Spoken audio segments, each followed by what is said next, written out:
What do you say we start off with a little bit of The Rich Eisen Show. My man's Richie Rich. Live from the Rich Eisen Show studio in Los Angeles. The biggest story that we've been waiting for all Last Dance long. You finally heard my voice at the end of episode 8. If the Jordan era is going to end, and one day it will. Today's guests, MLB Network insider John Morosi, Baseball Hall of Famer Cal Ripken Jr., Basketball Hall of Famer Rod Thorn, from All Elite Wrestling, Chris Jericho, plus actor and comedian Nick Swardson. And now, it's Rich Eisen. Okay, everybody, welcome to this edition of the Rich Eisen Show. We're live in Los Angeles, and we are all happy and healthy. Thank goodness that we are here. Knock on wood if you're with me, and Chris Brockman is with me, and Mike Del Tufo is with me, and TJ Jefferson just cleared frame, our social media Grand Maester. We're live on youtube.com/Rich Eisen Show. We are we're 5 strong. We're 5 guests strong today on Sirius XM 211 and NBC SN, who will join us in about an hour. John Paul Morosi of MLB Network and Fox Sports is going to be first up in about 20 minutes' time. Baseball and its players getting together today to discuss a plan that baseball and owners together came up with and agreed to say, let's put this in front of the players, see if we can play baseball in 2020.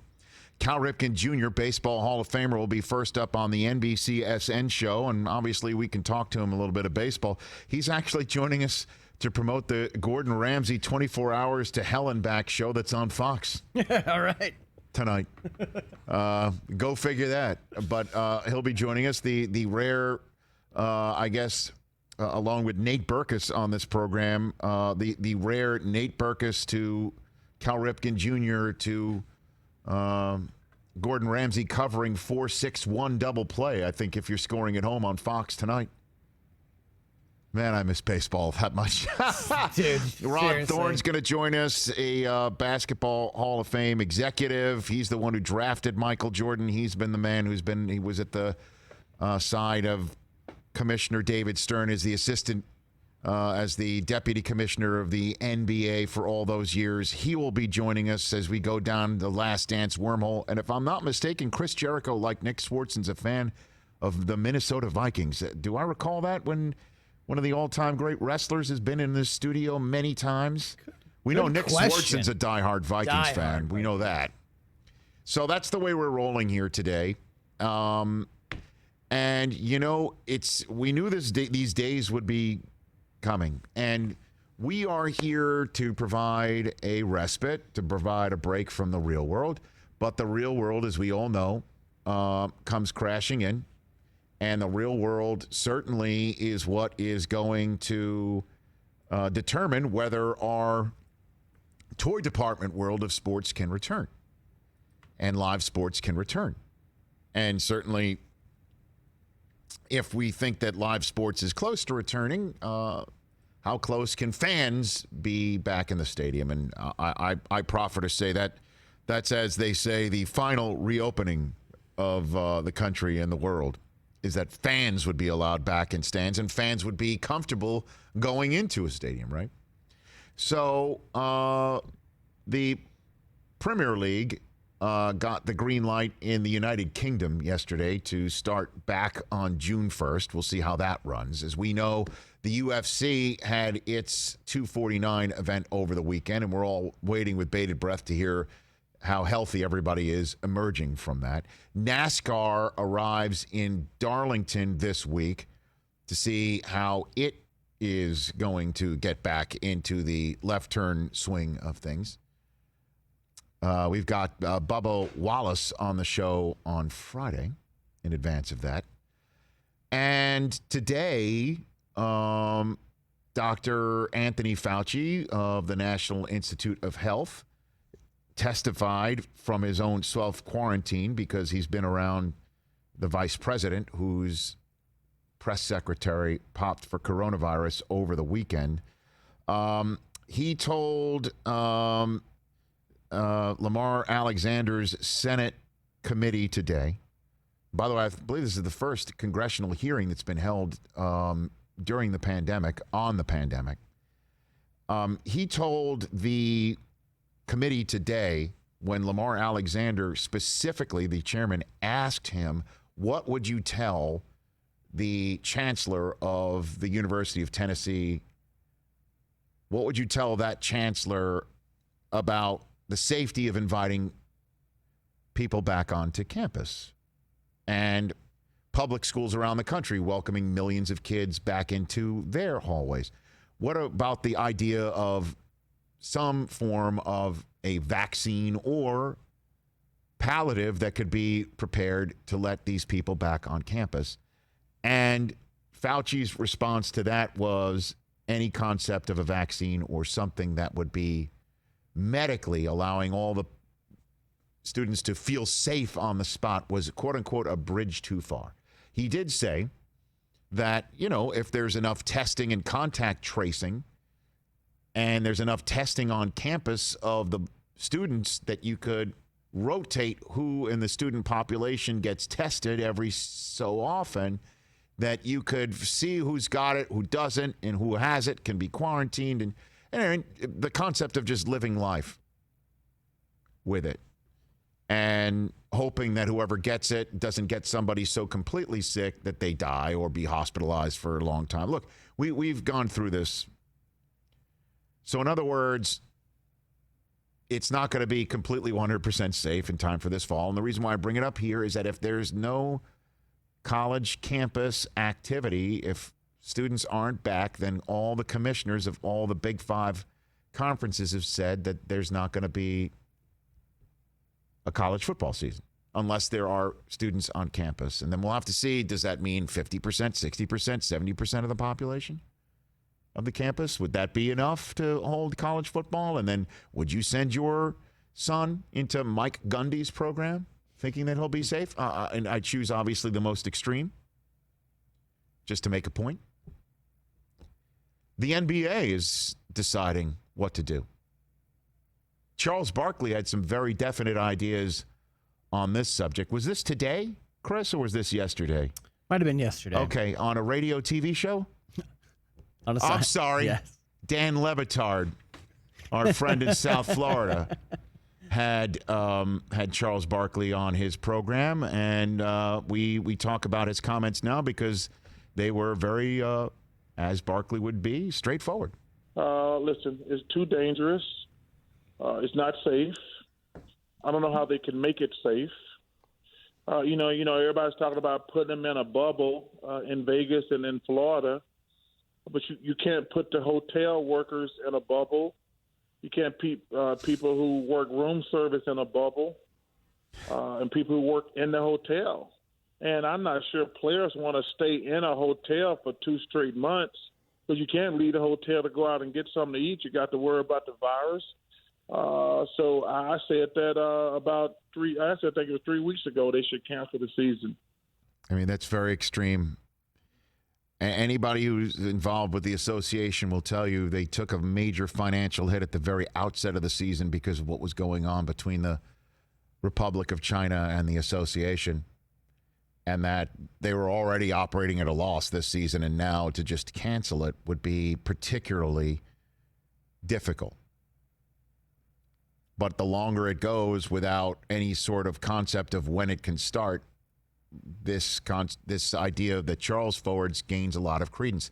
But it does all come down to, again, what the players are willing to do in terms of risk.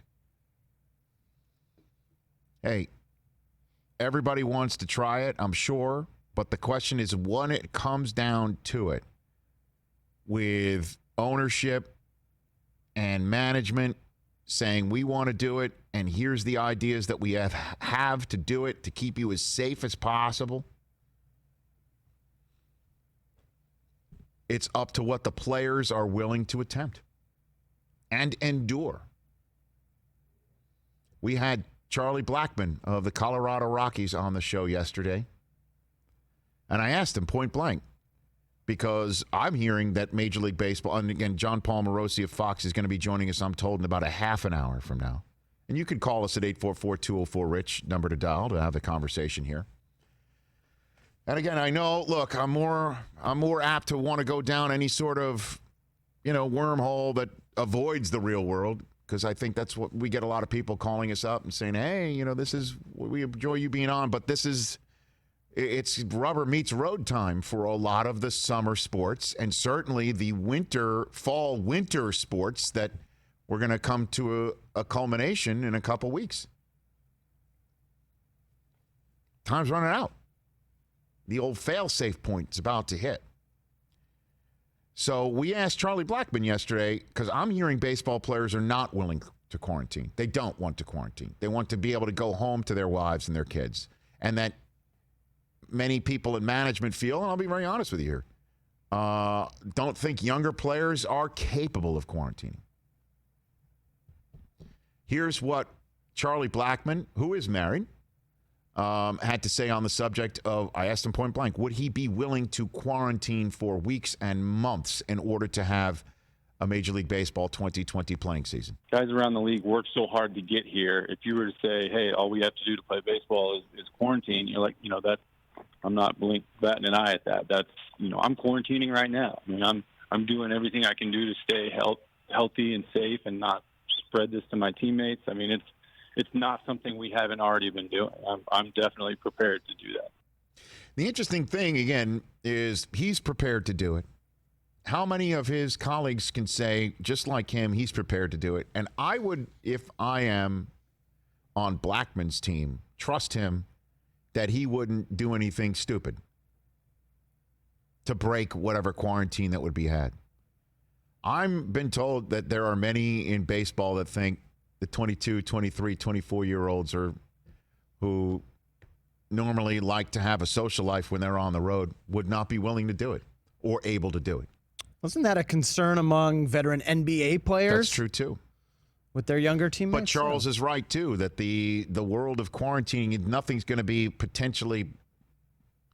perfect, because the people who you're around to help facilitate these games, are they quarantining as well? I mean, it's not going to be perfect until we have a vaccine or until we have a point of care, quick test where, hey, everybody, the Astros are playing the Rangers today in Houston. And the Rangers just arrived in Houston by bus. And we're opening up Minute Maid Park today, everybody. And tune in. Who wouldn't want to see Rangers Astros on their television sets? We all would, right? We're all tuning in. I'm tuning into something like that. So Rangers Astros coming in to Minute Maid Park, and the lineups aren't out yet because the COVID-19 tests aren't back yet. I'm serious. Like, that's the way it would work. That somebody puts their thumb on this device that takes blood and within 15, 20 minutes comes back with an accurate test. Who's got it? Who doesn't? Do you have it? Well, you're going back to the hotel. It's that simple. If you have it, you go back to the hotel. If you don't, you're playing today. Play ball. I don't know when we're going to have that. That's and that's still not 100% foolproof. John Heyman, who's been covering this sport of Major League Baseball, I've known John forever. That's how long he's been covering it, because he was a mainstay when I was doing MLB on ESPN radio all those years, saying that there are health protocols in this plan that's being presented to the Players Union today, keeping players, managers, coaches, and umpires as safe as possible. Again, Dusty Baker's 70. Union would need to ratify the plan or negotiate one with changes before they play ball. And I hope it works, man. I would be me too. All the way in. I would be so all the way in. And just think, baseball season's long, 162 games, obviously. But if they're playing a half a season now, every game matters. Every game. Even more so, than normal. It would almost be like playoff baseball, where a guy gets on first base and you're like, all right, here we go. Go up. Let's do this. Yeah, because, well, I mean, and again, how many teams would make the playoffs? It would be so, I mean, you want to talk about what we need? We need this. We need this in the worst way. It would be great. We come on the air and we're showing highlights of the night before. And we're talking about the usual stuff about unwritten rules of baseball. Right. Or what weird thing happened. You know, how dare you flip a bat in a pandemic? You know, I mean. Pandemic bat flips? Pandemic bat flips. That is phenomenal. That's what we need. That's a good name. The pandemic bat flips. There'd be. That was a band. That would be the name of my fantasy team. You know what I'm saying? I mean, you know, and it's funny. It's funny how things have changed. It was what 2 months ago we were all up in arms about how the Astros owner totally botched the apology to the cheating scandal, and now it's just like, yeah, that feels like 15 years ago. Well, I think it was Ross Tucker tweeted maybe yesterday. About Antonio Brown's helmet was the biggest story 9 months ago. 9 months ago, all we were getting crazy about was Antonio Brown's helmet. You know, and I know that people aren't, you know, like dying to hear more about the NFL raising the debt ceiling for each team, but those are significant stories that you need to keep an eye on in order to understand what a league's concept, what a league's thinking of playing is. But it all comes down to, with the exception of UFC, because I don't think those fighters are unionized, if I'm not correct. Right? Yeah, they're not.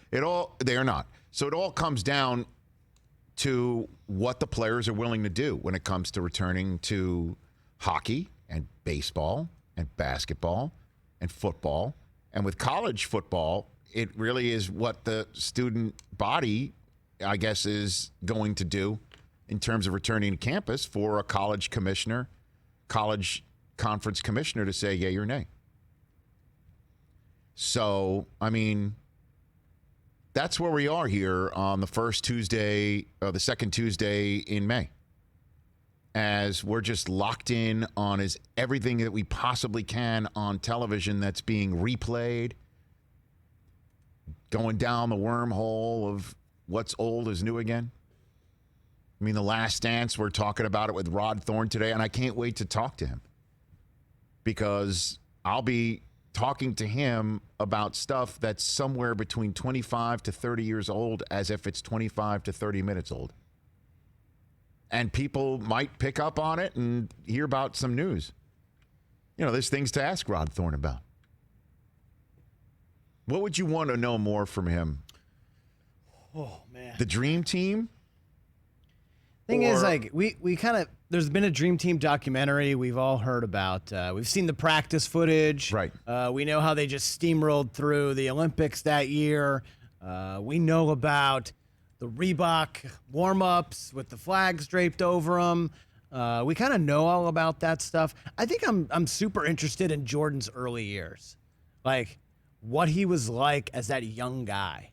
Because we've seen how he is as an older player through the 6 championships, how he is as an owner, the Wizards, how he is now. Mm-hmm. That rookie season, because Rod drafted him, obviously, and his rookie year, and then his second year when he gets injured. I'm more interested in the early Jordan years. Well, to me, it's the Dream Team, or what were the circumstances of his retirement? Do you think that the Last Dance put that completely to bed? I would say I was a little disappointed in watching this week. It took 2 minutes, and that was the end of it. They just kind of was like, oh, ha, ha, ha. Yeah, I wasn't suspended for gambling. David Stern, yeah, that's preposterous. I didn't suspend him. Like, they could have spent a little bit more on that, maybe. As he said, you know, I could, what was the word that David Stern used? Was it, he didn't say calamity. He said calumny or something like that. He even used a word that was a big word alert for me. But it would have been more interesting because he could pound the table, or he could basically say it's ridiculous. And then the documentary is already documented about how wiped out Jordan was and how sick of everything Jordan was. And then his dad gets murdered, and people are starting to speculate that his gambling had to do with his dad's murder, and how horrible and how out of bounds that was. and how he was done. And how, I guess he told one of the writers who sat down for the documentary that he was going to leave to play baseball. He'd said it a year in advance he would do it right now, but Magic and Larry never won 3 in a row, and he wanted to do that first. So he called his shot Babe Ruth like a year before. So all of that stuff had been documented by Jason Hare. I guess it was kind of asked and answered. And let's also not forget who agreed to do this and allowed the footage to be out after being in a vault for 20 years.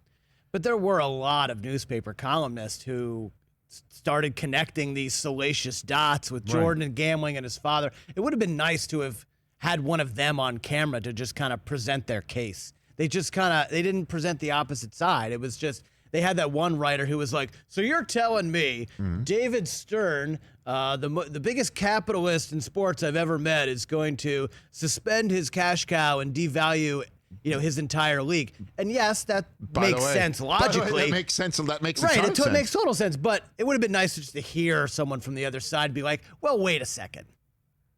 That's all I was looking for. Say what? Wait a second. Then what? Just kind of rehashed what the columnists were saying in 1993 in October when this happened. It just would have been, I don't know, fair and balanced, so to speak. But I know, Jordan has final say. So. Well, I'm going to hit Rod Thorn on all that. But I do want to hit him on one question as well about the early years.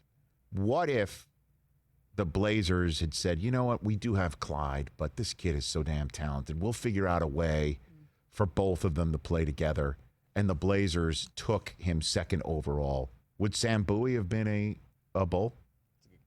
Like, who was on their board? What was their plan as they're sitting there waiting for the Blazers pick to be announced? What about that sliding door? And then does Sam Bowie never get injured? Like, I don't know. Is his whole career different? I don't know.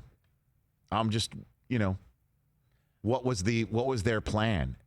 And did they get some phone calls after drafting Jordan or in the minutes before for people saying we want to trade up? And they said no. I'd love to know what those Are we talking 5 about minutes a were, 10 Blazers minutes. dynasty now? Is this? I don't know. I don't know. The whole concept of we've already got Clyde, we need the big man, which makes sense if you're building a team. And back then, if as Rod Thorn even said in the documentary, that people were wondering, how are you going to build a team around somebody who's a 6'6", swing man? That's not done. You don't build a team around that position. And then we all know you can. Also, too, what if in 1990 the Bulls had beaten the Pistons instead of losing? What if everything was kind of up a year earlier? Would Jordan have ran out of gas or been mentally exhausted and drained after beating the Blazers? And then suddenly this baseball thing happens, and then maybe does he still go that route? Does he maybe just stay in Major League Baseball because everything's a year earlier, the strike doesn't happen, and 2 years down the line? It's so interesting thinking about that as well. 844-204-RICH is the number to dial. Do you have a poll question conceived over there, Chris Brockman? Not really. To be honest, if we're just being we are being honest, straightforward. One story I did want to talk about that we didn't get to yesterday was the news from over the weekend from Richard Deitch of The Athletic that the Monday Night Football booth, it's been rumored for a long time that there is going to be a shakeup. He's saying it is a definite decision. Joe Tessitore and Booger McFarland are out. ESPN is going to look internally for replacements. How did that news hit you? Do you have any thoughts on who you'd like to see in the booth? Well, I've seen people out on Twitter pounding the table for me to get in the booth with Pat McAfee. That would be fantastic. I've seen that. But as you could see on the screen, Richard Deitch of The Athletic saying there are internal candidates. It has been 18 years and counting where I have not received an ESPY invitation.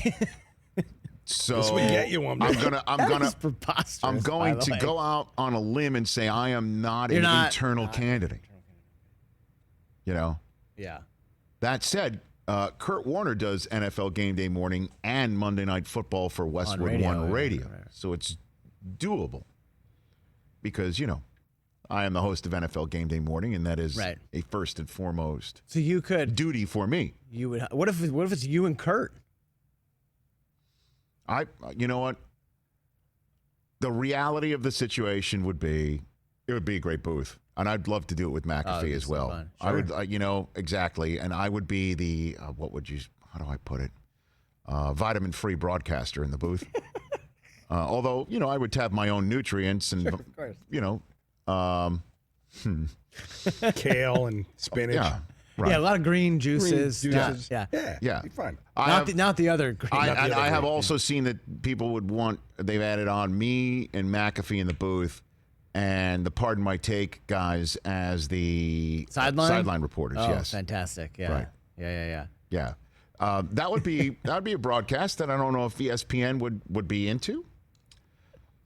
I said this after yesterday's show when we were talking about it. I'll say it in front of the live microphone here. I don't have a problem with it. I think they should say to Mike Breen, "It's your turn, Mike."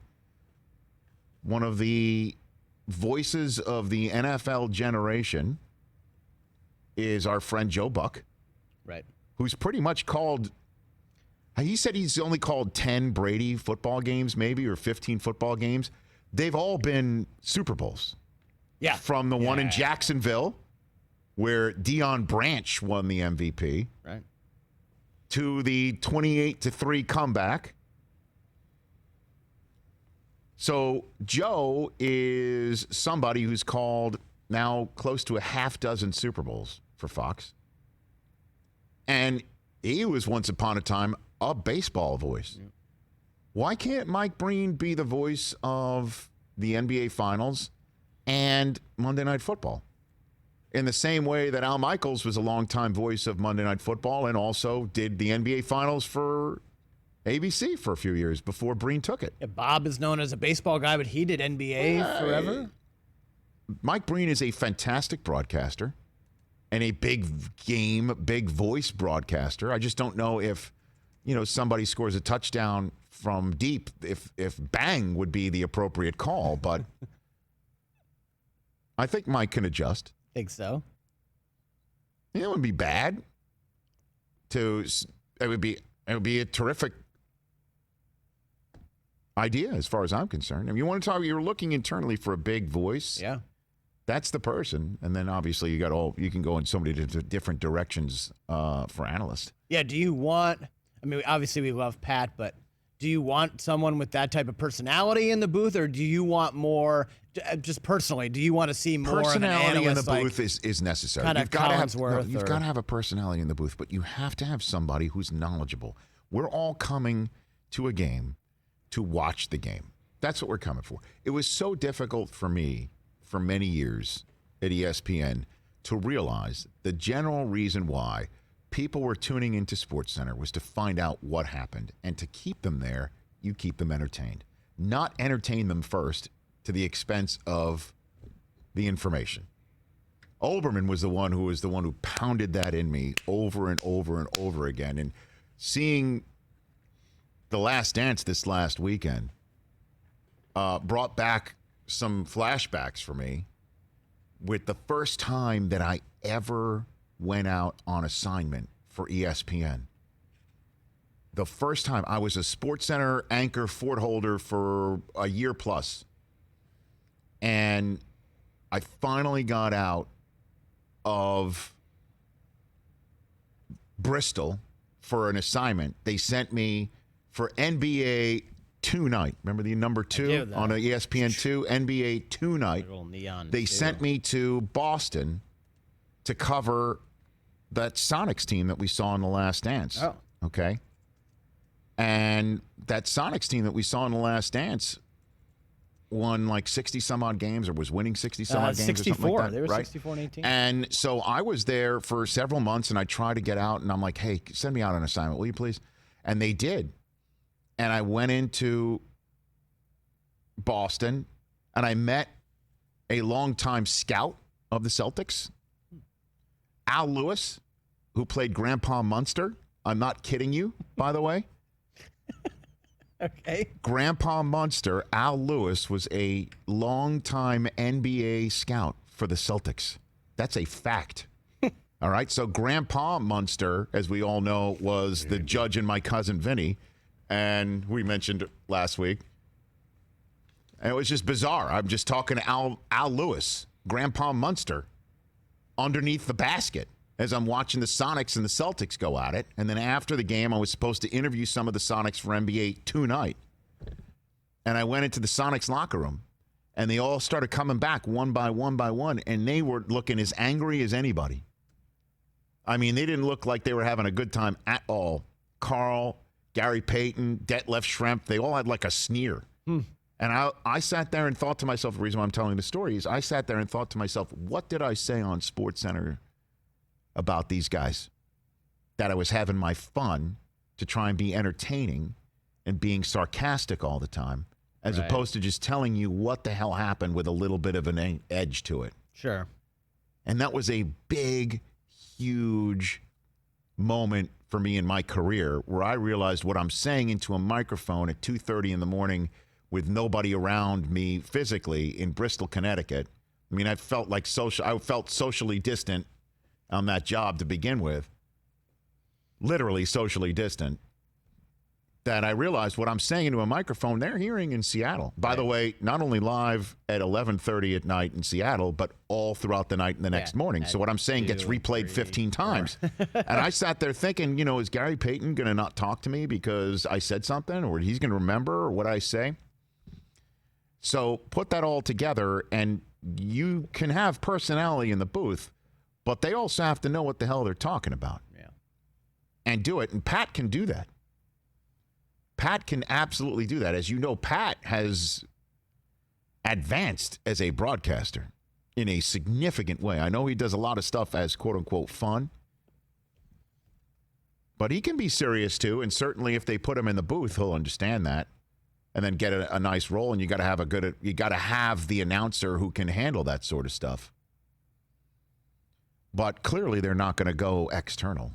They're going to stay internal, certainly with what's going on in the world of COVID-19, and apparently, not to talk too much about business, but people have been asked to take some cuts over there, and to go out and actually spend money on somebody externally, I think would be somewhat problematic if their name wasn't Al Michaels or Peyton Manning. Yeah, I mean, I think the days of offering that's $16 done. million That's for Peyton done. Manning Breeze has made his move. Everybody's made their moves. Yeah.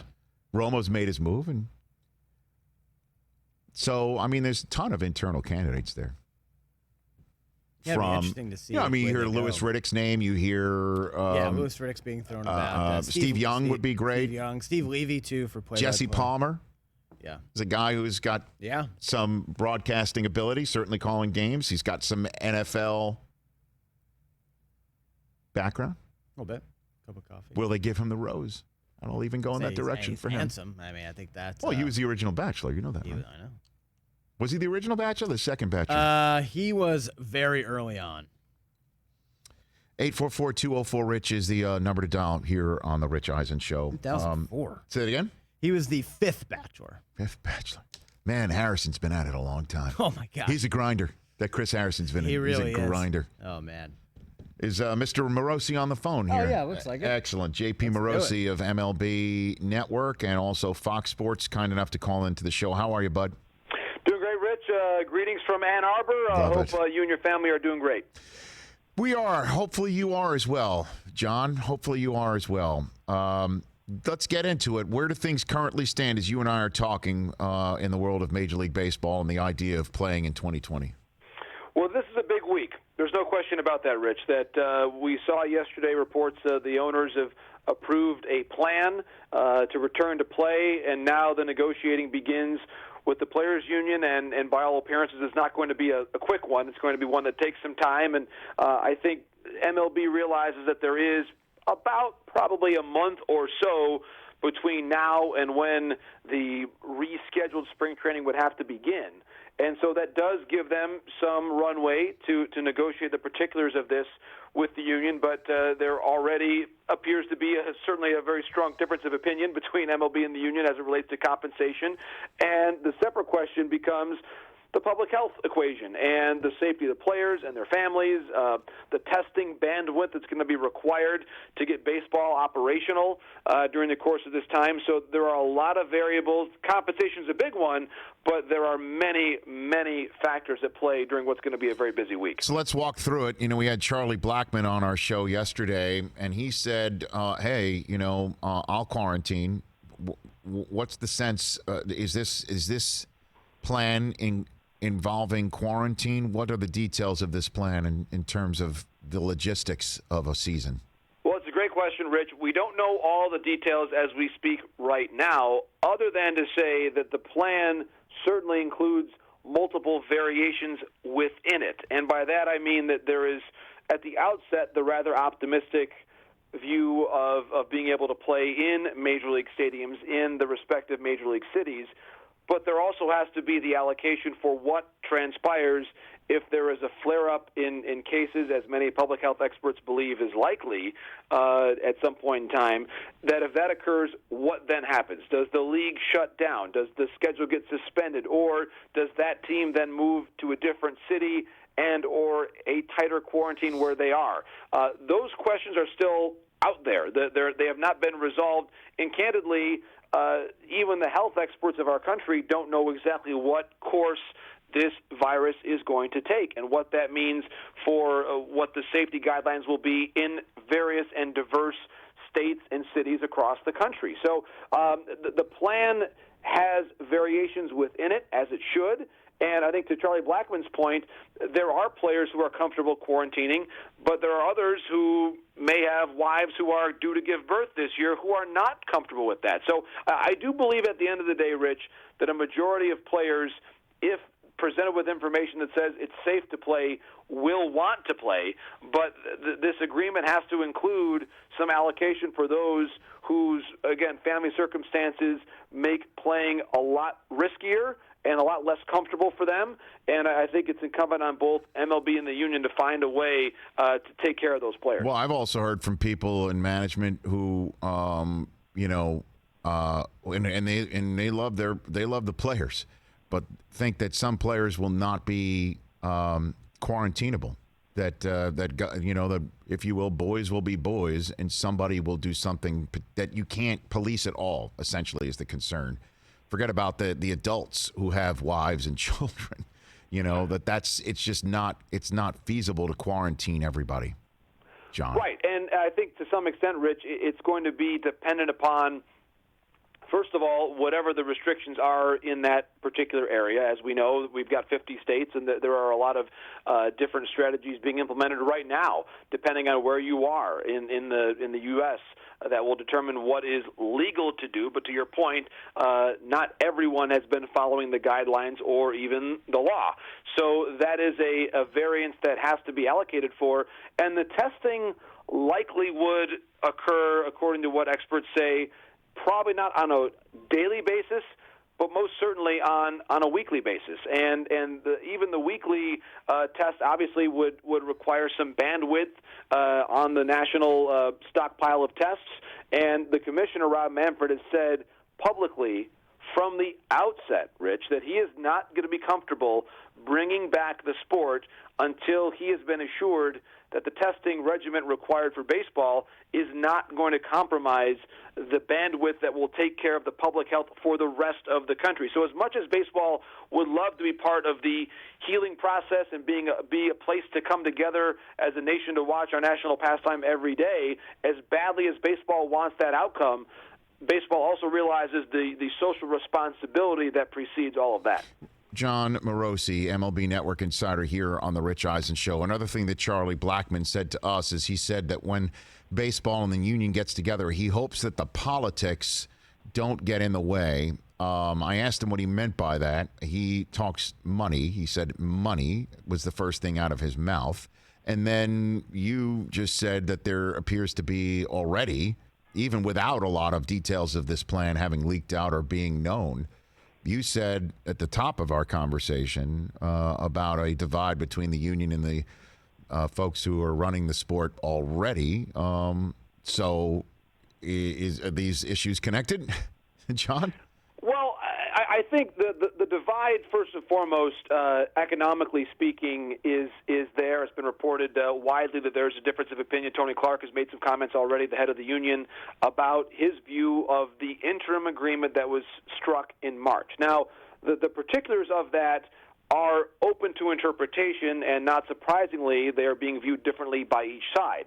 The players say they already agreed to a salary reduction. MLB says that, and this is, I'm paraphrasing here and quoting the reports here, that MLB looks at it and says there was a clause in there that basically says this agreement will go into effect only if and when there are no travel restrictions and fans are back in the ballpark. That's when this agreement of return to play, the framework, would be valid. Obviously, that's not the case right now. We still have restrictions of travel in our country, and most importantly, there will be no fans, at least at the outset, and perhaps not at all. Yeah. And that's 40%, Rich, of MLB's revenue. So there has to potentially be, and I think logically one would say, further acknowledgments and changes to the payroll structure and the cost structure of the game, because you're missing 40% of your revenue. So, John, ballpark it for me, if you don't mind the phrase. What happens now? The conversation between the union and the commissioner and his office and his officers go down today. I imagine it's happening as we speak. What happens? I believe, Rich, first of all, that we should prepare for a lot of negotiating back and forth, probably some comments on both sides about frustration, because that is a matter of bargaining. That is basically every labor negotiation that you and I have followed in the course of our careers as broadcasters involves some element of that. And so I would expect that and not be surprised by that.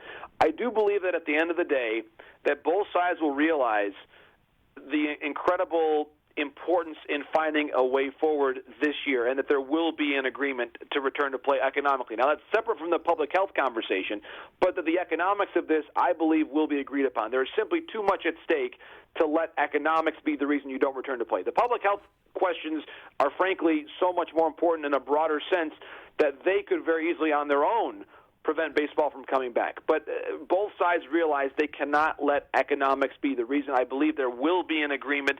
And then it's going to be a question of a month from now, is it safe to begin spring training? And around the 4th of July, is it safe to begin playing regular season games? That's still about 6 weeks away.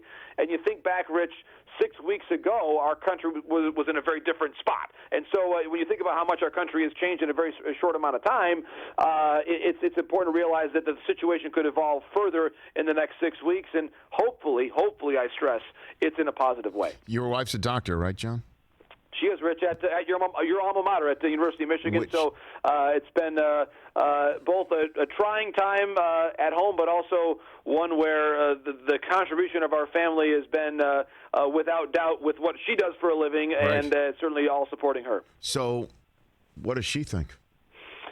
That's a great question. I don't ever want to put words in her mouth, certainly on this matter as much as all others, and probably more so than all others. And I don't want to have her public statement in any way and to speak for her. But I will say this: I am looking at this from a standpoint of a sports broadcaster and filtering the information through my prism. And I will often say things about, hey, I hope that I'm traveling again sometime this year to cover baseball games. Hey, I hope we have baseball again. And she will often look at me, as she does, Rich, when I say other things on other topics, with that kind of wary eye and a smile and a raised eyebrow about, John, you have to be patient day by day. And so I guess if my experience being the spouse of a doctor is of any value to me as a journalist or to me as a citizen, I would just say for all of us, it's great for us to think and plan positively and optimistically about our sports because they mean so much to us and so much to our society. But we also just have to keep listening, as I know I do, to the doctor in my life and her perspective, because at the very outset, Rich, I remember this distinctly.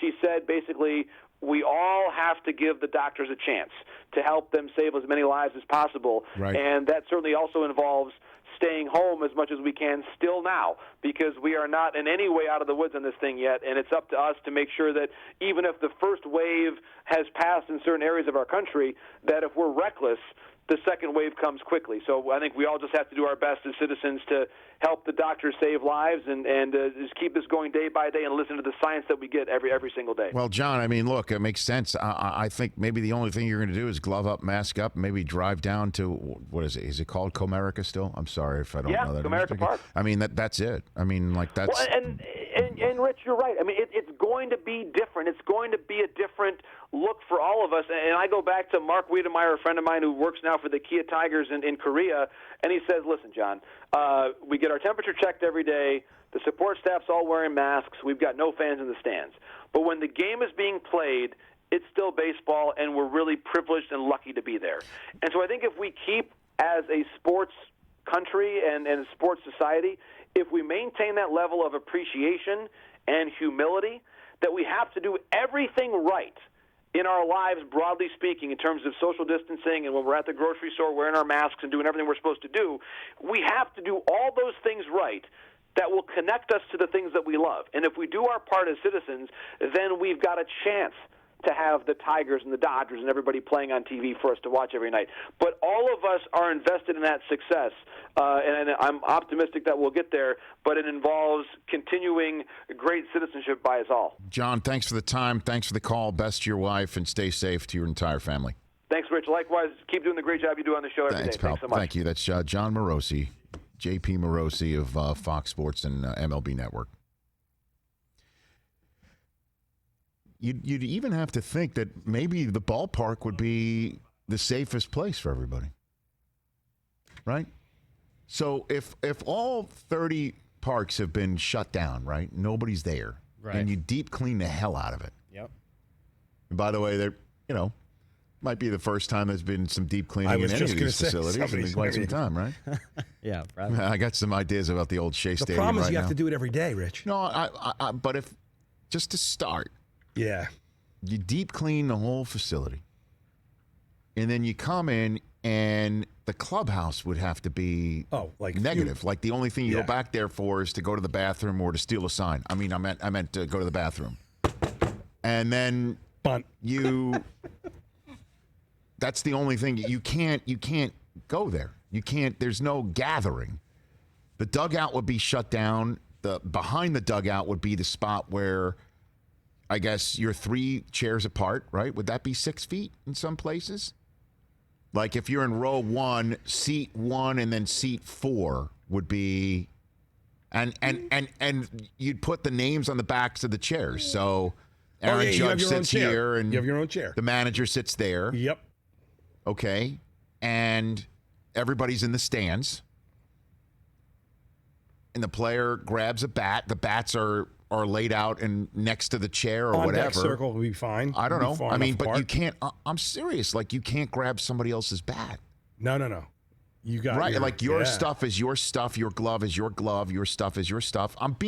This is the way it would have to do. Like we're getting granular here, and then you get up to the plate, and you have your mask. Other than home plate umpire, catcher, and batter. Where is anybody? And the bullpen would have to be 6 feet apart. Well, what are you going to do about masked up? What about the clubhouse? There's no clubhouse. There is no clubhouse. It's shut. Shut. And there's a bathroom for everybody to use. That's it. So you show up to the ballpark already dressed? What about guys what about treatment after the game? Guys who are injured? I don't know. Clubhouse closed. Oh, I mean. Dude, that's just the way it's going to have to be. Why, though? Because you can't gather more than 10 people in a room. Unless, I guess, wait a minute, that you test everybody point of entry and again, like I said, lineup cards aren't out yet because the test's not back yet. And that there's kind of like, this is the way you'd have to do it. And then when you get to first base, you mask up if you're holding somebody on. I mean, it'd be totally, you got to be as safe as possible. Like when I go to tag Chris out. Yeah, I don't know. I mean, I think guys are going to have to bat with face masks, but I think shutting down the clubhouse, I don't know how you have a baseball team without a clubhouse. I guess you get dressed in the hallway? I don't know, man. No, I don't either. Or you come dressed to the stadium. Like when you were a kid, literally. Honestly, There are so many. Like Little League. Like Little League. Show up. You just Yeah, show I know. up in your uniform. We dress Coop at home. Yeah, I should dress. Get dressed at I home. love that. Show up. But I mean, this is not Little League. It's No, it's the Major League majors. Baseball. I understand it's Major League Baseball, but this is the adjustment. And in the same way that in the very beginning, it was odd for us to have the concept of what are we going to just stay home? Yeah. Now there's still some people who can't, and I don't, I love some of the people that show up in our wormhole, but I see some of the stuff that I hear right now, and the fact that we are politicizing wearing a mask in this day and age is insane. It is insane. If I'm out and about in a store, if I'm out and about amongst other people, I'm going to wear a mask. It does not mean I am a snowflake. It does not mean the way I vote is the way you think I vote. What it means is this is a highly contagious virus that affects me in the way that it affects me and might affect you in a far more adverse way. And I'm masking up to protect you. And I'm masking up to make sure that we all maybe don't get it. You don't get it from me. I could be asymptomatic, blah, blah, blah. We're in a day and age where masking up for some people is a political statement. Or you have a problem trying to buy something in a store and you're upset you got to wear a mask. It's just like, hey, it takes you 2 seconds to put it on. Wear it. And then when you're out in your own world, take it off. So, yeah, maybe major leaguers got to mask up. Or we'll see how the UFC just did it. I'm serious. We'll find out. Maybe they tested everybody. One guy tested positive. They kicked him out. They held the event. Let's see who's testing positive or not within the next week to 10 days. Maybe they either caught a lucky break or it's a way that we can see this is moving forward. Let's see how NASCAR does it. But if baseball players, when they reach first base or they're going up to the plate, they take their mask. It's around their necks. So many guys are wearing stuff, Yeah. around their necks. Like, why can't you have a mask that you take down, put it up, the logo of the team's on it, and we're masked up playing baseball? I mean, what's the big deal? You're out in right field, you don't have to wear one. You're out in center field, you don't have to wear one. You're out in left field, you're literally socially distant from everybody. Maybe you have to put your mask on when there's a shift. Yeah. I'm serious. I'm just saying we're But taking you're all serious. these precautions in the field, but I mean, you still have to go into the locker room for things. So you're still going to be within close contact of people in this space. Nothing's perfect, but you got to make sure that the 72-year-old hitting coach doesn't go into the hospital on a ventilator because you didn't take the right precaution. Yeah. I mean, seriously. But that's what we're talking about in terms of what happens when you leave the ballpark, which is why these guys, like, I don't want to quarantine, then you don't get to play. Like, I think if we're going to have seasons, that's going. this I'm is what telling it's you, going to have there's to going take. to be somebody very famous. Novak Djokovic has already said it. Some major player, athlete, man or woman, is going to come out and say, I'm not taking that vaccine that everybody says cures COVID-19 or prevents me from. Guess what? 100%. Then you're That's gonna retired. Right. Then you do not play in the French Open. You do not play in the U.S. Open. You do not play in the Masters. You do not play in the World Series. You do not play. I mean, it sounds like a Dr. Seuss rhyme, but you do not play. You want the your name of that $30 million poem. salary? Well, guess what? This is what you have to do Yeah, to because get it. you're gonna if you give it to me because I took it. One of the few times that we as fans will tell the athlete, take the needle. Yeah. Yeah. 844-204-RICH is the number to dial here on the Rich Eisen Show. Geico wants to let you know, thank you.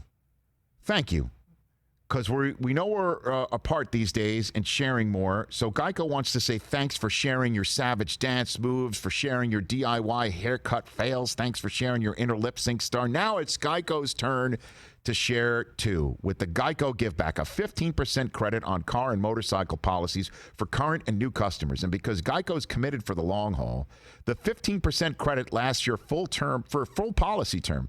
Visit geico.com/giveback for info and eligibility. Learn more about Geico's 15% credit on car and motorcycle policies at geico.com/giveback. Geico.com/giveback. Our phone lines, 844-204-RICH is the number to dial. We are going to take your phone calls in NBCSN hours, folks, because when we come back, we have got 2 more hours to go on the program. Baseball Hall of Famer Cal Ripken is on the program. Remember he came on a couple of years ago, said he wanted to manage the Washington Nationals? I do remember that. I wonder if he still wants to manage. He's got to. I would think so.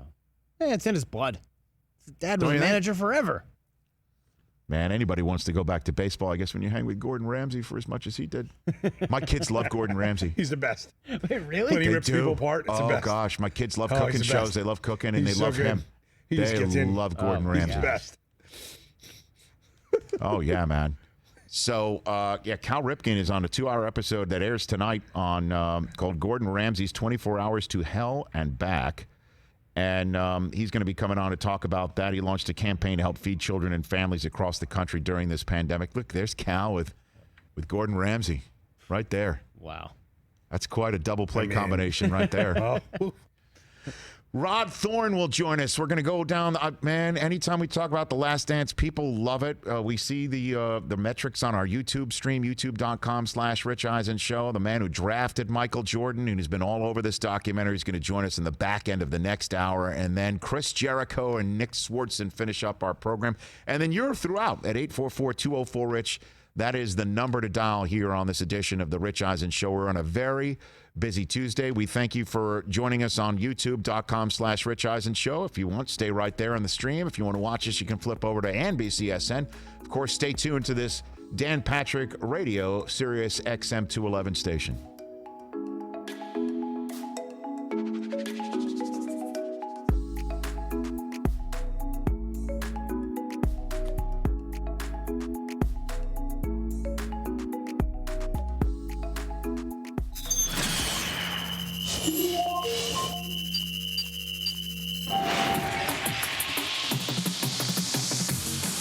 Audio executive Michael Del Tufo's lightning-quick reflexes on a mixing board are a sight to behold. With his combination of experience, nerves of steel, and endless stamina based on an intense workout regimen, Mike's one of the best in the business. However, what happens when Mike gets distracted by social media posts, fantasy sports, and just general daydreaming?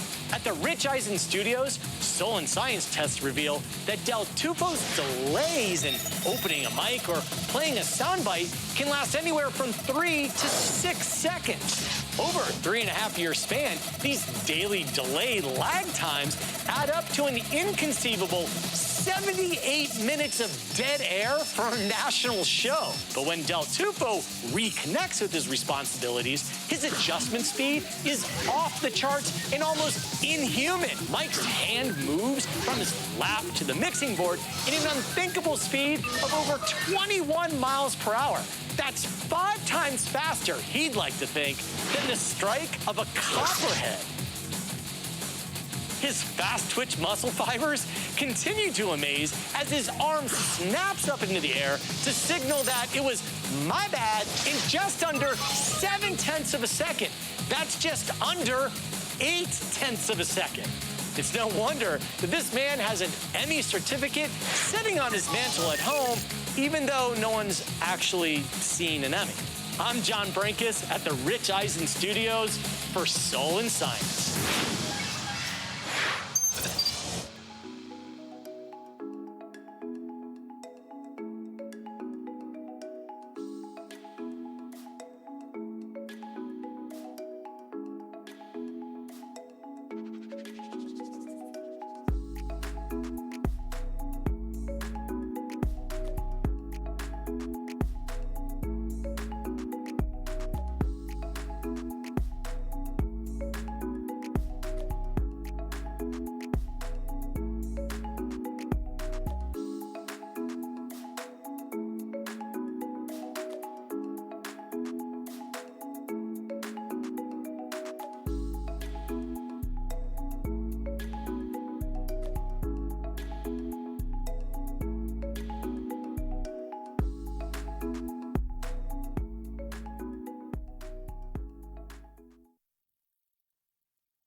What do you say we start off with a little bit of The Rich Eisen Show. My man's Richie Rich. Live from the Rich Eisen Show studio in Los Angeles. The biggest story that we've been waiting for all Last Dance long. You finally heard my voice at the end of episode 8. If the Jordan era is going to end, and one day it will. Earlier on the show, MLB Network insider John Morosi. Coming up, Baseball Hall of Famer Cal Ripken Jr. Basketball Hall of Famer Rod Thorn. From All Elite Wrestling, Chris Jericho. Plus, actor and comedian Nick Swardson. And now, it's Rich Eisen.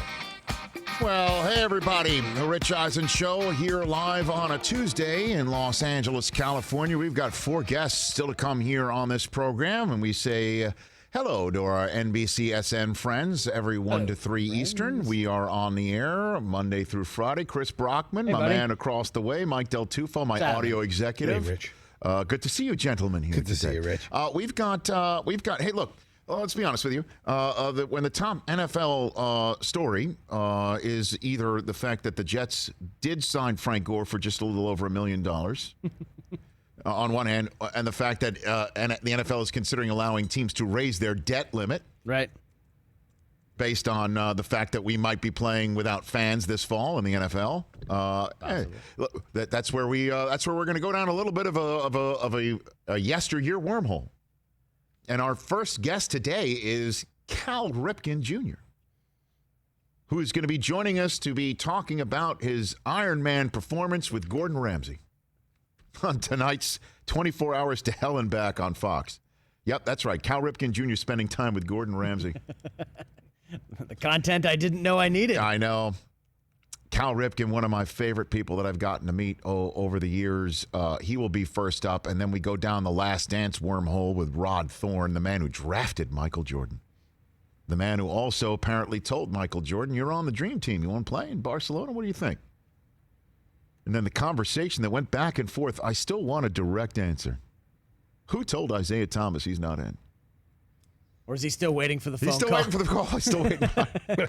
This thing just hasn't. The very popular Chris Jericho of All Elite Wrestling will be joining us at the top of our final hour with our friend Nick Swardson right after him at 2:20 p.m. Eastern Time right here on the Rich Eisen Show. We are still waiting, okay? We are still waiting right now for the details of what was reported yesterday and then confirmed by our friend Charlie Blackmon of the Colorado Rockies when he was on this program yesterday. Calling in from his shelter in place in Denver, Colorado. And we did ask him to send a photograph of himself with his beard. He did do that. He's working out. He put it out on his Twitter handle. We put it out on our Twitter handle as well at Rich Eisen Show. At any rate, Charlie Blackmon said that, yes, we're going to hear from Major League Baseball management, the we being the Players Union, on Tuesday. Today is Tuesday. We had John Paul Morosi of MLB Network on in our first hour on our youtube.com/Rich Eisen Show live stream version of this program. And he said that the details are still murky, but the conversation is going on between baseball and the Players Association, and money is being discussed and compensation, but that eventually is all just going to be worked out because he does not believe that anybody in baseball, players or management side, is going to scuttle the possibility of playing this over money. It'll be a public health issue that will either determine the yay or nay here. And, you know, the question is what are the players willing to do? Because that's what it all comes down to. Nothing's going to be 100% perfect, even if they do have point-of-care testing. That we might, if we are so fortunate to have a baseball season, we may get to the point where we're talking about lineup cards are not out yet because the COVID-19 tests for today have not been yet returned from whatever lab they are. They're going to get the test results back yet, so we're waiting on the lineup card. You know, I'm not being flippant here when I'm saying, you know, the shortstop of today's game had a temperature of 99.8, and we're trying to see if that determines whether he can play or not. I mean, seriously, this is what we might get to. Nothing's going to be 100% foolproof. So what are the players willing to do? I asked Charlie Blackmon yesterday, is he willing to quarantine? Is he a player in baseball who's willing to basically say to his wife, to his family, adios for the next several months. I'm going to play baseball. This is what baseball players may be asked to do. Guys around the league work so hard to get here. If you were to say, hey, all we have to do to play baseball is quarantine, you're like, that's, I'm not batting an eye at that. That's, I'm quarantining right now. I mean, I'm doing everything I can do to stay healthy and safe and not spread this to my teammates. I mean, it's not something we haven't already been doing. I'm definitely prepared to do that. That's Charlie Blackmon, prepared to do it. Some might not be. Some might be people without. I mean, Morosi, again, of MLB Network, said that there are some players who have wives who are about to give birth. They're not willing to miss that. And that's totally understandable. Not missing the birth of a child because you're going to be playing baseball because you're in quarantine. I totally understand that. Then the question is, do you wait for the birth of your kid? And then once that happens, do you then potentially go under quarantine to play baseball? Again, these are the questions that we're going to be having. And then Blackmon, in terms of quarantining, you saw what his beard looks like when it's in full bloom during a baseball season. He said he had yet to groom it. There it is. For all our NBCSN viewers who heard him yesterday say he would send us a photograph, bless him. By the way, it's glorious. Here's a guy who's not concerned about whether a gym is going to be opened as an essential business or not soon. Look at that. Look at that setup. Dude, gotta be at his house, right? That's, I'm assuming. Yeah. Phenomenal home gym.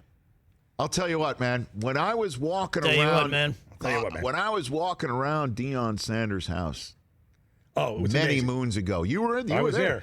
When we were doing Thursday Night Football, when we launched Thursday Night Football for NFL Network before the league partnered up with others, including NBC. We did it for a couple of years. Deion would invite us to his house when there was a game in Dallas. His house was like a mixture between the Bellagio Hotel and Dave & Buster's. That's a great way of putting it. Okay? That's just awesome, grandiose, beautiful, grandiose. Awesome, okay. And then a bowling alley, and then I think it was a full court basketball. Yeah, right. yeah. Was it like? And then he took us into his closet, which was which was walking into a room. I'll never forget this. You walk into this room, and it's suits as far as the eye can see. I mean, like the Men's Warehouse, right? Like literally. And then you'd make a left and see more suits. Yes. And at the end of that left turn was a spiral staircase that went up one floor. This is great. And it was shoes as far as the eye can see. And you look down and you could see the suits because the floor was see-through plexiglass. I asked Deion why. He said so you could hold up the shoes over the suit he wanted to wear to see if it could match. Makes sense. Walking out the door, Marshall Faulk, fellow future first ballot Hall of Famer like Deion, mutters under his breath, "This is baseball money." Never forget it. That was great. I was beginning to give, I laughed. I gave Deion a little bit of grief for probably being dead money on the Cincinnati Reds payroll still at that point in time. At any rate, Cal Ripken Jr. is going to be joining us too. And I got another, I mean, let's not forget, because that's, by the way, one of the next ESPN documentaries coming out, right? In June, which is the McGuire-Sosa. Yeah, I can't wait for that. The long gone summer. Okay. Which I'm prepared to see me with hair all over that. You're going to be all over that. Because, awesome. you know, and I'll download you with stories for that too. Because if you remember, McGuire is the one who faxed me a retirement, pardon me. He retired from baseball. And I broke that news during halftime of an NFL Sunday Nighter on ESPN. Long Gone Summer's the name of that documentary. I mean, I was in the middle of all that, man. Fox, it was amazing. I was in the middle of all that, covering that for ESPN back in the day. And I'm sure McGuire and Sosa, and they rightfully so, will get credited for bringing baseball back from the strike. This guy, Ripken, was first, though. Yeah. When Cal broke the record for the Ironman streak, Lou Gehrig. And you remember when he went running, he did the lap around. I'm getting goosebumps just remembering this. The lap around Camden Yards.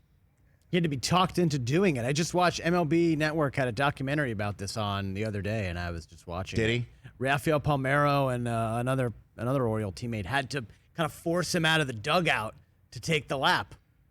That was the first moment that we're like, okay, I know you blew off the 94 season. Yeah. And I know that the idea of using replacement players was thrown out there. Did lead apparently to Jordan's comeback in basketball, though. I mean, one good thing came of it. Right? Ripken's lap around Camden Yards. I will never forget that. Amazing. I will never, ever, ever forget that.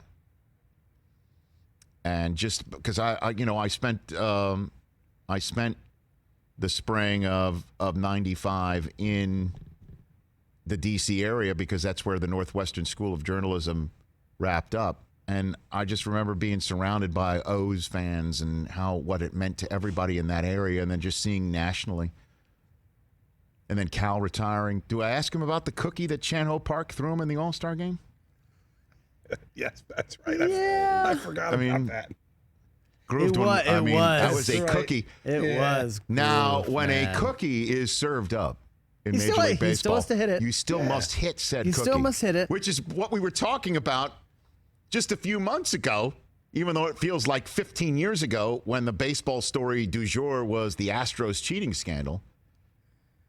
Even though you know when something's coming, you still do have to hit it. Yeah.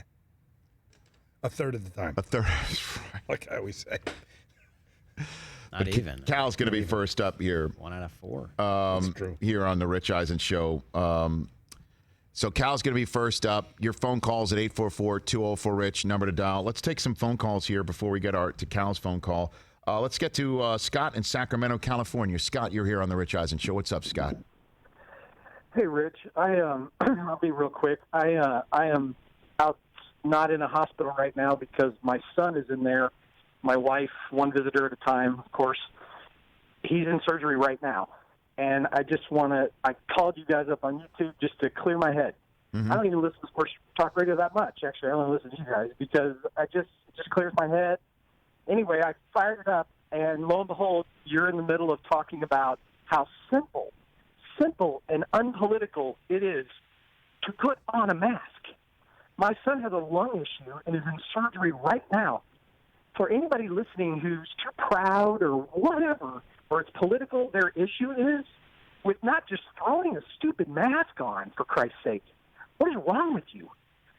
I'm begging people to just, for a second, who want to be that way, do some self-analyzation. Just put a mask on. Like you said, take it off and, whatever. Right. But for a moment when you go to the store or anywhere, until we get things figured out, what if your son was having surgery right now, people?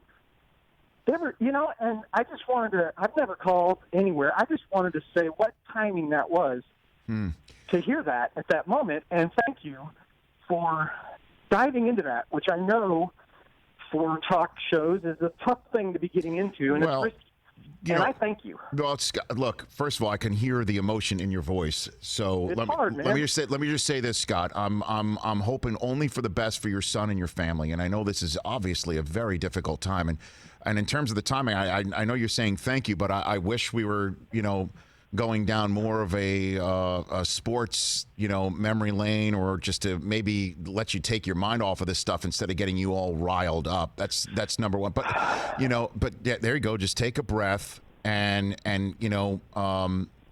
I appreciate your call, and you're right. If we can all just understand. Story real quick for fun, if you want one. No, okay, you got it. And then I'll take a break and we'll chat with Cal. Go for it, brother. I was at Jordan's return game in Indianapolis back in whatever year that was. Okay. I forget what it was. Was it 96, 95? 95. Yep. Anyway, stumbled into tickets and went with my daughter, who was a baby at the time. It's her brother who's in the hospital right now. Anyway, I there's a fun one. It was fun. It was like an amazing moment. Well, I'm glad you had that. And then so stay tuned. Rod Thorn's coming on. We'll talk some more about The Last Dance, and I appreciate the call. Great. Thanks. Thank you, guys. You got it. Best to your family. Again, the reason why we brought that up was baseball, if it returns, we just went through the nuts and bolts of what it would have to look like. And I think players are going to have to mask up. Home plate, that's a catcher. That's an umpire. And everybody's got to mask up. That's where you're closest in proximity. And also if you're being held on at first. You're sitting there, you're chit-chatting with the first baseman. Guess what? Mask up. First baseman, mask up. And when nobody's on base, just put the mask down. First base coach, third base coach, mask up. Pitching coach, mask up when you go to the mound. I mean, what's the big deal? In the same way that we were all at the very beginning when Rudy Gobert tested positive in the NBA for coronavirus, and that's when sports, that was the day after the Ivy League said we're canceling our entire NCAA men's and women's championship games, the tournament. Right? That seems and like so forever ago. Gobert testing positive, as you know, is what led to the NBA ceasing, and then the March Madness writ large. Larry Scott just said on Dan Patrick's show before ours on our Sirius station that was a factor in canceling March Madness, Rudy Gobert. Anyway, we all then said, what are we going to really all shelter in place as a society? Well, yeah. And it's been difficult, of course. Economically, it's ravaged so many different people. And I understand the concept of opening up, but you want to open up faster? Mask up. Mask up. And it might look weird for baseball players, but guess what? Mask up. The science says that this is 12 times less communicable from what article I read. It lowers the communicable by 12 times, a factor of 12. If everybody's masked up. What's the big deal? So that's what I said. And I said it's a shame it's being politicized in this world, that if you're masked up, people view that that's how you might vote politically. And I guess Scott was sitting there listening to that as his son's having surgery, and I hope the best for him. When we come back, one of the all-time greats, the GOAT of Balmer, Cal Ripken Jr., when we come back on The Rich Eisen Show.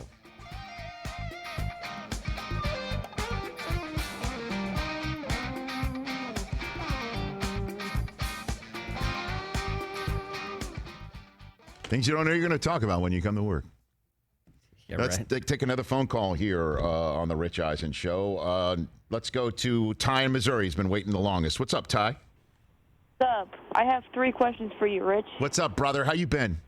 Good. I have about 3 minutes, so if you can, why don't you just bang them all out, and I'll just bang out the answers. How does that sound? Okay. What do you think the Chiefs' record will be in 2020?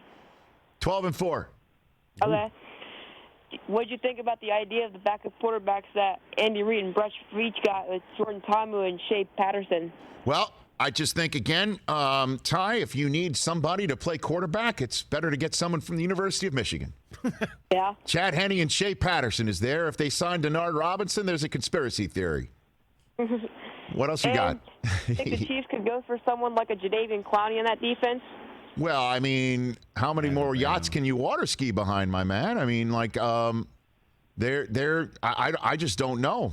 We'll see if you can get them inexpensively. But thanks for the call, Ty. You hang in there. Hang in there. You got it. I got a little chuckle out of him with the Denard Robinson mention. Does he know? Did I go a little too old school for? I don't think he knows Denard Robinson. Shoelace Denard? I also don't think the Chiefs have any cap space. None remaining at all, right? Yeah, I think I saw yesterday they have like $177. By the way, I may have shorted them a couple wins too, my man. I may have shorted them a couple wins. I think you did, Rich. 14-2, maybe. I mean, that's a tough schedule, though. There's a lot of games there that anything can happen. And then there's the Jim Nantz flex game. The flex game at Tampa Bay. The flex game. Week before Thanksgiving. I mean, so according to the well, that's the week of Thanksgiving. Thanksgiving starts the week and then ends there. Look at that. According to the Desert, That Tampa at New Orleans is very tough. I know. Chiefs Yeah, win Palmer. total 11.5. Say it again? According to the Desert, Chiefs win total 11.5. So I just went. You went over. I went over. Would you agree with that assessment? I would say 12-4 sounds about right. They have the highest in the NFL, along with the Ravens, are also 11.5. We're getting a lot of phone calls popping and then people hanging up. Do you think Adam's getting calls from people screaming at me about masks and stuff like that? Probably. I don't know what the wormhole's saying too. Hey, man. Wormhole. By the way, a guy got yelled at in line when I was at Whole Foods yesterday because he crouched. Did you see? He crouched. You got too close? Did you see? Well, stores have the spaces. The Did you woman see- was like, "Get back!" Did you see the video of I guess the realtor The real estate? in South Florida where she driving gets home? back in the car and she's Yeah. screaming? Insane. It was insane. She's not insane. It was insane when she's. I saw Everyone that, should yeah. get my buddy John I saw Ailes, that. the actor John Ailes, Yeah, tweeted that out. yeah. By the way, I should text him saying, "Hey man, you're learning what viral is on social media." Yeah, All right, Cal Ripken when we come back.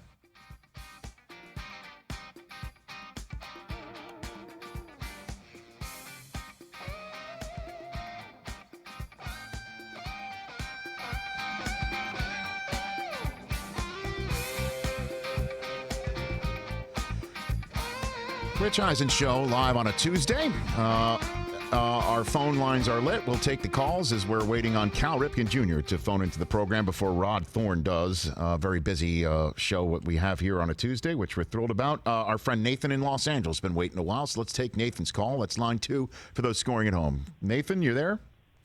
I am here. How are you? I'm fine. What's on your mind, sir?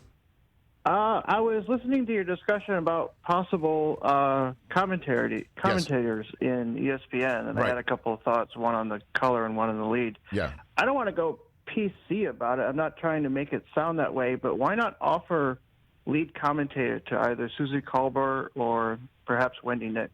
Sure. I mean, by the way, no greater human than Susie Colbert, who I've known for a very, very long time, and nobody knows football better than her. So she's been as locked into the NFL as long. I don't know if that's what you'd want to do, but well, sure, why not? What else you got on your mind? And my other thought was, now that both Mannings are retired, I would love it if they would do either or both, especially both, would do commentary, color commentary, especially together. I think that'd be kind of hilarious. Nathan, thanks for the call. Appreciate it. Monday Night Football again, according to Richard Deitch of The Athletic, going to change the announcers in the booth. They're going to stay internally. I mentioned earlier Mike Breen would be a great choice. Fowler, too. I mean, he's great. But, I mean, then you'd have to redo your college booth. I don't know if Chris would want to change anyway. I mean, he's becoming the voice of college football.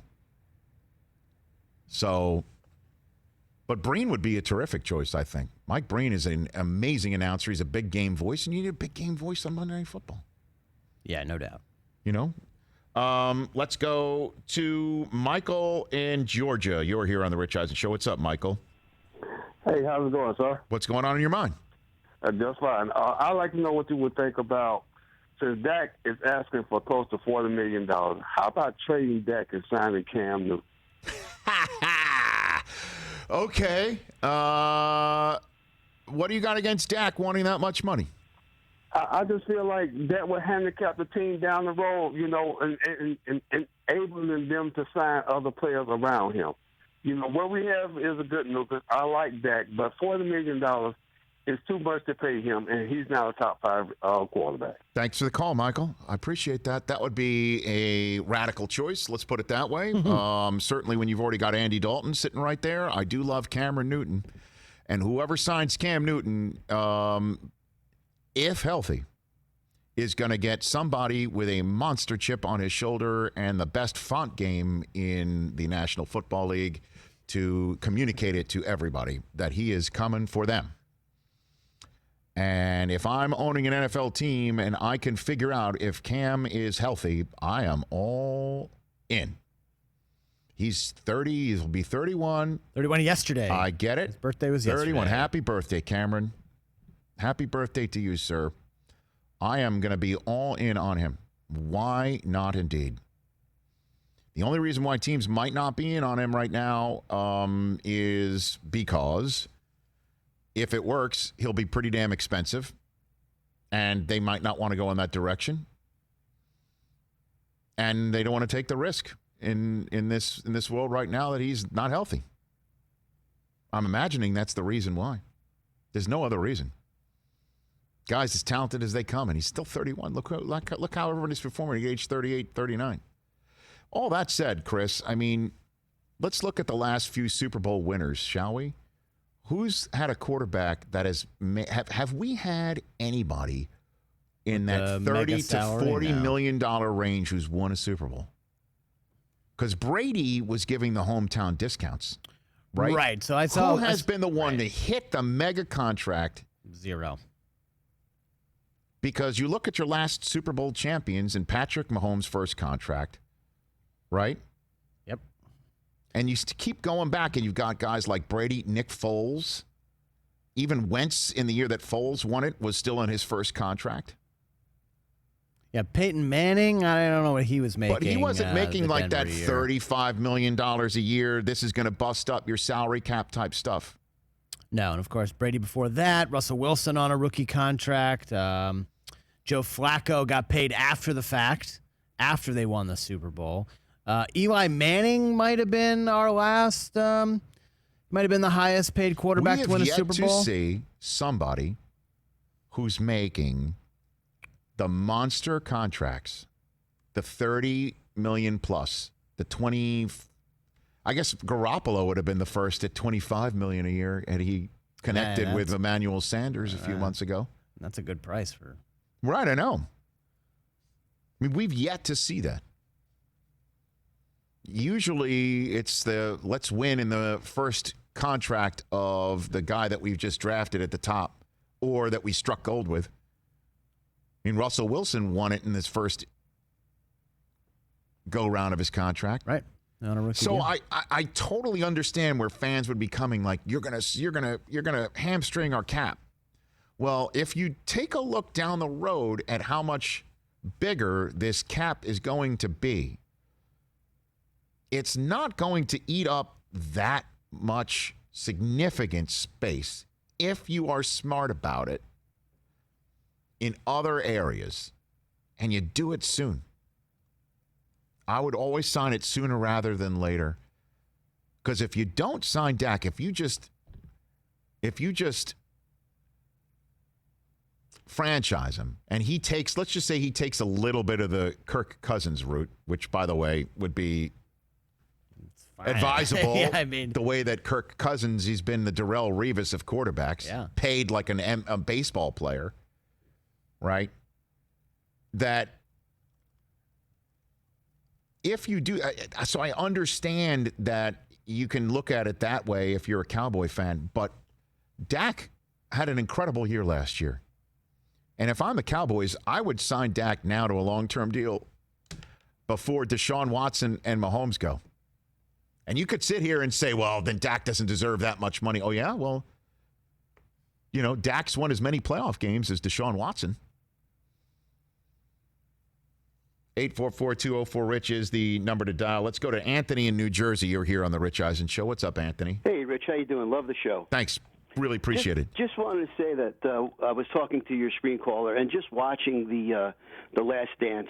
I know a lot of people said on the team that Jordan was a good teammate, but just to watch that as a lifelong New York Rangers fan, it just totally makes you appreciate the leadership that Mark Messier provided, not only for the team but for the whole city of New York, and he just led in a total different way. And I just got done reading Bo's Lasting Lessons by John Bacon, and every time I'd read a chapter, I'd say, "That's Messier.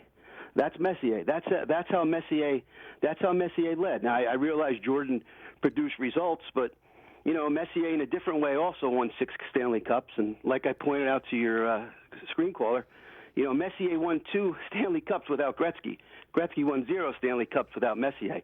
So I think you could just lead in different ways, and I think you really have to put Messier up there as probably not only the greatest leader in hockey, but without question the greatest captain and leader in sports. I just want to know what you thought of that. Well, Anthony, I appreciate the call. I mean, yeah, obviously Mark Messier is, on a Mount Rushmore for certainly folks in the New York City metropolitan area and people in Edmonton. And in terms of his leadership skills, there's different ways to do it, and I appreciate the call. There's the Jordan way to do it, and I guess the Kobe way to do it, and then there's everybody else's way to do it. And that's essentially it. Didn't we had Will Perdue on last week? Yes. And Will was on the 99 Spurs championship team. Correct. And he said that there was a certain level of accountability there, clearly, with Popovich in control, but it was a totally different atmosphere around there where nobody thought that they were going to get, destroyed, or there was a lot of walking on eggshells in Chicago. Yeah, who said it this week? Was it Judd Bushler or somebody? Like, they were afraid of Michael. You know who we have on? I think it's tomorrow's show is Ray Lewis. And Ray was the type of leader that nobody ever wanted to come off the field and look at him after you just made the wrong play. But Ray also had that mentality of throwing his arm around somebody. Yeah, I never saw But Michael. I'd love to ask Ray this question of the Michael Jordan leadership. It's just one way to do it, as opposed to many other methods of leadership. It's just not for everybody. And even you could see that Jordan said he was broken up over the idea too, when he started thinking about what it's cost him in a way. All right, our friend Cal Ripken is called into the program, and again, tonight's 2-hour episode of Gordon Ramsay's 24 Hours to Hell and Back is about helping out the folks in Ellicott City in the great state of Maryland, which obviously Cal has been all about for so many years. The Baseball Hall of Famer Cal Ripken here on the Rich Eisen Show for a few minutes. How are you, Cal? Yeah, how you doing? Sorry I was a few minutes late. I caught the tail end of what you were talking about. Were you talking about the reaction when Michael said he had to take a break? On the show the other night? Yeah, I mean, there's a lot of conversation about his leadership style and whether it's good or bad. Cal, do you have a thought on it? And because I was trying to figure that out. That's the way I play, and that's who I am. And if you don't want to play that way, don't. I thought it was an interesting moment. I didn't expect him to get emotional at that moment. So what do you think of that subject, that a matter that's been bandied about quite a bit lately, Cal, about Jordan's leadership and that style? I think I've just taken it all in and trying to formulate my opinion, because it does bump around all over the place. In some ways, his competitiveness and his desire and his leadership, and I would say basketball is an intense sport. I mean, I didn't play it professionally, but I love to play it. And the emotions that it pulled out of me, just playing, pretty high level pickup games and those sorts of things, is a different sort of competitive fever. And so I try to relate to that. So I'm learning and listening. And I know that tempers flare on any teams that when you're close by. So his desire to win was evident, from all of us. But it's interesting to me that they're examining it so closely in the interpersonal relationship. So I'm still digesting it. So I really don't know if I have a good opinion yet. Well, I mean, you sound conflicted. I mean, we had B.J. Armstrong on a program yesterday, and one of Jordan's teammates, and then also somebody who was standing in his way later on in his career. We had him on yesterday, and he said that Jordan would never, ever, and this is what made him a good teammate, if not a great teammate, he would never ask of anybody something that he would not do himself. And you were a guy who never missed a game, Cal. So what was your leadership style from that point of view? Well, I think the most powerful form of leadership is by example. And so he lived it. He did it. He cared about it. But again, the emotional aspect of sharing the ball, moving the ball around, the type of offense, the type of defense, help defense, and all those kind of things that you're relying on your teammates all the time in crucial timing situations. Baseball, in a lot of ways, is up to you. When you're at bat, it's your timing, it's your figuring out. I guess the only time you're really coordinating is when you're on defense and turning double plays and those sorts of things. But it's not nearly the same thing. I don't know. I appreciate the his desire, and I appreciate the boisterous part, because sometimes when you play a sport, when I look at basketball, 82 games is like 162 in baseball.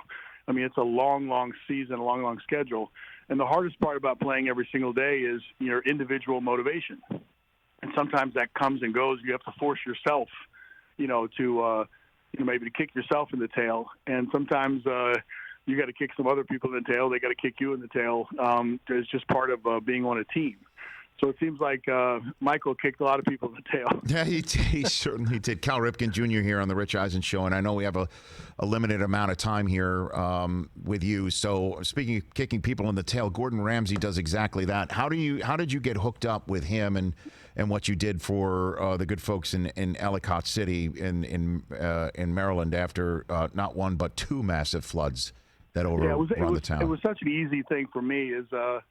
The two floods there, it devastated the area and businesses, and an effort to come in and rebuild. I thought the concept of the show was remarkable.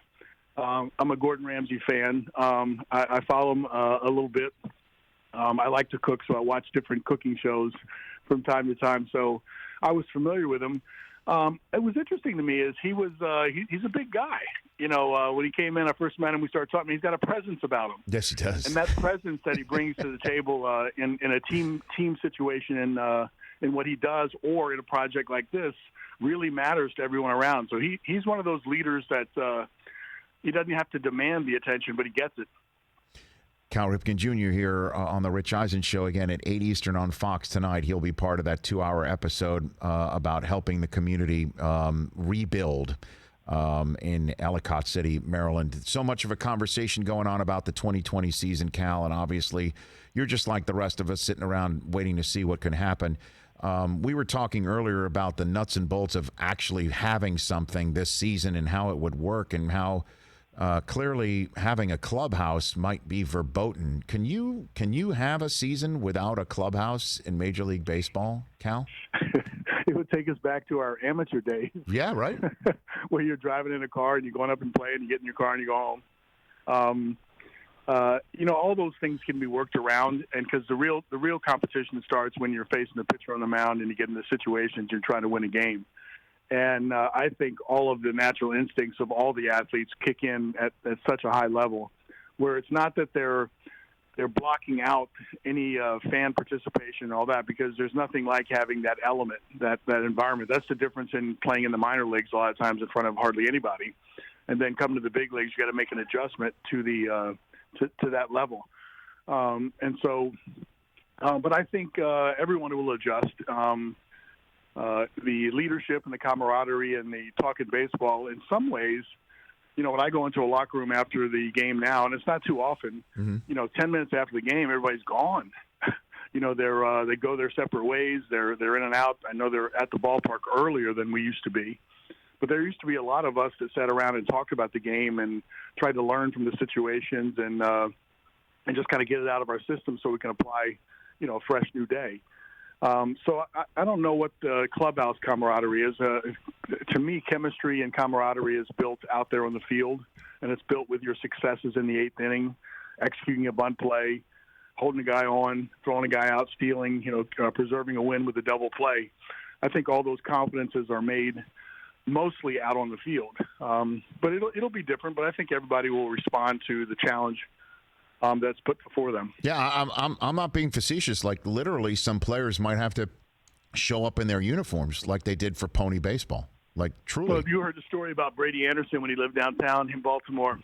Go for it. He wanted to time it just perfectly, so he would rollerblade over in his uniform with sweats over top, and he would go down the loading dock tunnel, come out the groundskeeping side or whatever else, his rollerblades on, kick them off with Velcro, put his spikes on, and he could hit that way. He could maximize his time at home. But he made a grand entrance to stretching quite a few times. So I mean, why not? If you could do that, and was that his 50 home run season, Cal?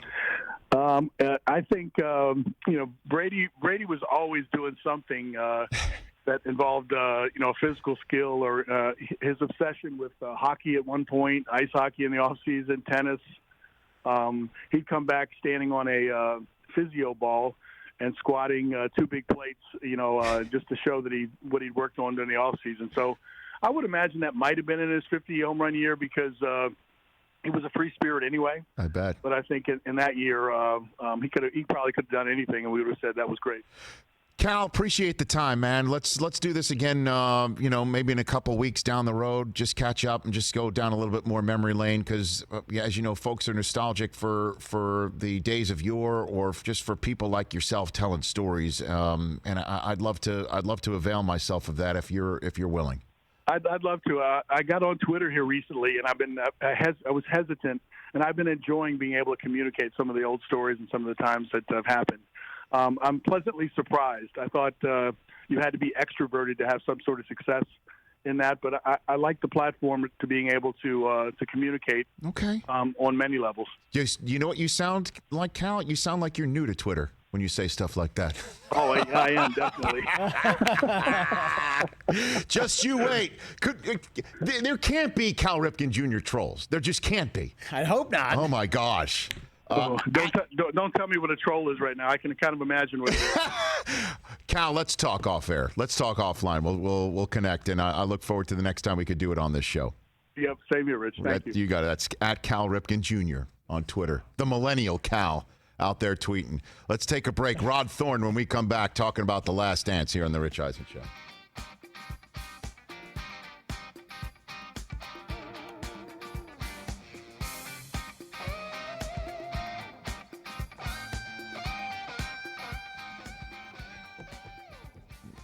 All right. Yeah, Cal's new here to the Twitter. Say that again? Cal's new here to the Twitter space.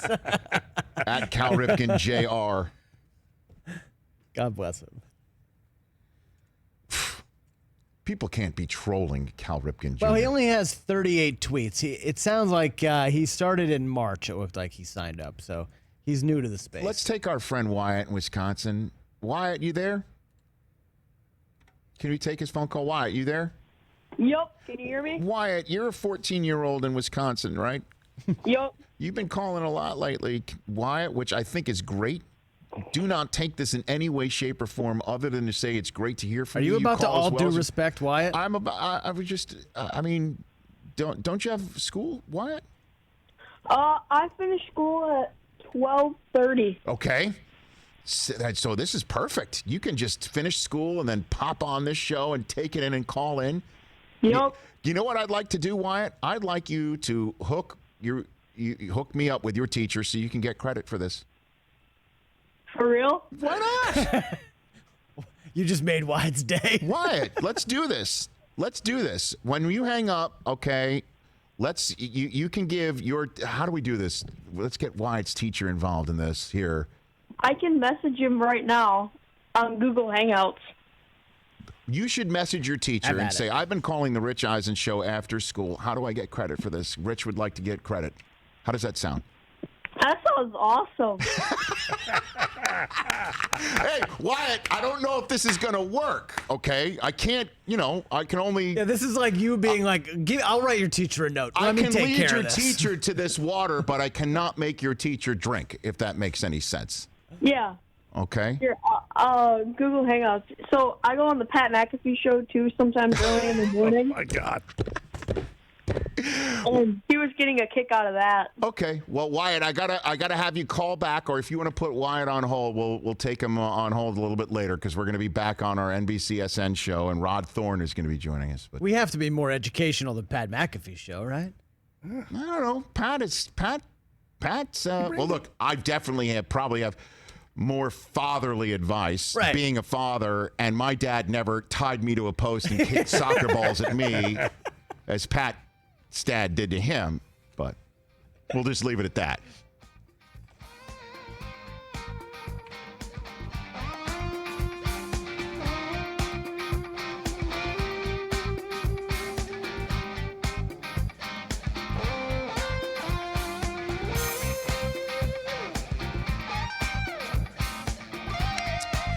Okay, it was a good chat with Cal Ripken Jr., and we're going to get him back on. You know, the timing was a little bit off. Cal, I guess, was on a tour, and took him some time to get on the phone, and I wish we could have gotten on a little bit longer. Rod Thorn, we're expecting his call any moment right now. Chris Jericho in hour number 3. We'll talk wrestling and a little bit of fun with one of the characters from AEW on TNT, and Nick Swardson, speaking of characters, will be joining us. Is he the new Spade vehicle, Christopher? Correct, he is. Netflix movie coming out tomorrow, I believe. David Spade is scheduled to be our final guest of the week. Fantastic. And has he gotten Cage a gift? Great question. Is that a dicey answer right now? Because, Sarah Tiana. Not sure I have enough of information to answer that. Okay. I mean, Sarah could call in on Friday and update us on that situation. Yeah. Okay, let's go back to the phone lines here on the Rich Eisen Show. It's been a heck of a day. Let's go to Mark in Boston. You're here on the Rich Eisen Show. What's up, Mark? What's up? What's going on, Rich? I'm a long-time listener. I'm a Raiders fan at heart, but I was raised and born in New England my whole life, so you can believe that's a conflict of interest. Okay. And I remember my father coming home from the Snow Bowl game in defeat. Well, hold on a second. You say you're a Raider fan, right? I'm a Raiders fan. I'm wearing my Raiders sweatshirt right now. But you're not at my house in New England. Then you referred to the game like a Patriot fan, Mark. I know. I am. I'm both. But my real question is, how good of a chance do you think that the Raiders have this season if they can just simply beat Patrick Mahomes at home this season? Do you think that gives them any leeway as far as the playoffs go? Whether it's one or two of those wins, I want my Raiders to do good. I'm sure you do. I mean, it's a tough schedule. I mean, Mayock drafted as well as anybody can draft in his first draft, and then you're assuming he's going to hit as many home runs, doubles, triples as he did in the second one. It just really is a quarterback-driven league, isn't it, my man? It is, and I love Derek Carr. I think he's a great guy, but I just don't think he's going to ride out the rest of his career as a Raider. How about this? And I'll say they give him the first 5 games. Give them the first 5 games? Yeah, because I week don't 6 even is see them beat New England. Put Stidham in play. I don't see them beating New England. That's sad to say, too. Dude, if you don't beat Stidham in your house. I think Stidham, who knows? It's going to. At New England. What is it at New England? Lights out, like as if when Brady came into the light. You know what I mean? I do know what you mean. But then there's that week 6 bye. That might be where Mariota gets his reps. I don't know. Oh, come on. Dude, it's rough. Excuse me. That's going to be a good game. Raiders versus Tampa. That's going to be a very good game to watch. Okay. Again, Mark, look, I'm a New Yorker, so I have no, I guess, skin in this game. You cannot, as a Raider fan in Boston, refer to that game as the Snow Bowl game. It's the Tuck Rule game for you. It's the Snow Bowl game for your dad. My dad shivering coming home with close frostbite on him. For Brockman and the rest of the New England Patriot fandom, it's the snow game. For you, it's the Tuck Rule game, and I on behalf of Amy Trask, Charles Woodson, John Gruden, and everybody else, Charles Woodson, I have that jersey on in my house. I have that somewhere up in my room. That jersey will never leave my possession. Very well done. Thank you for the call. You can't come on here and refer to that game as the snow game. Yeah, if you're a Raider fan, it's the Tuck Rule game. Right, and exactly. Again, just to repeat.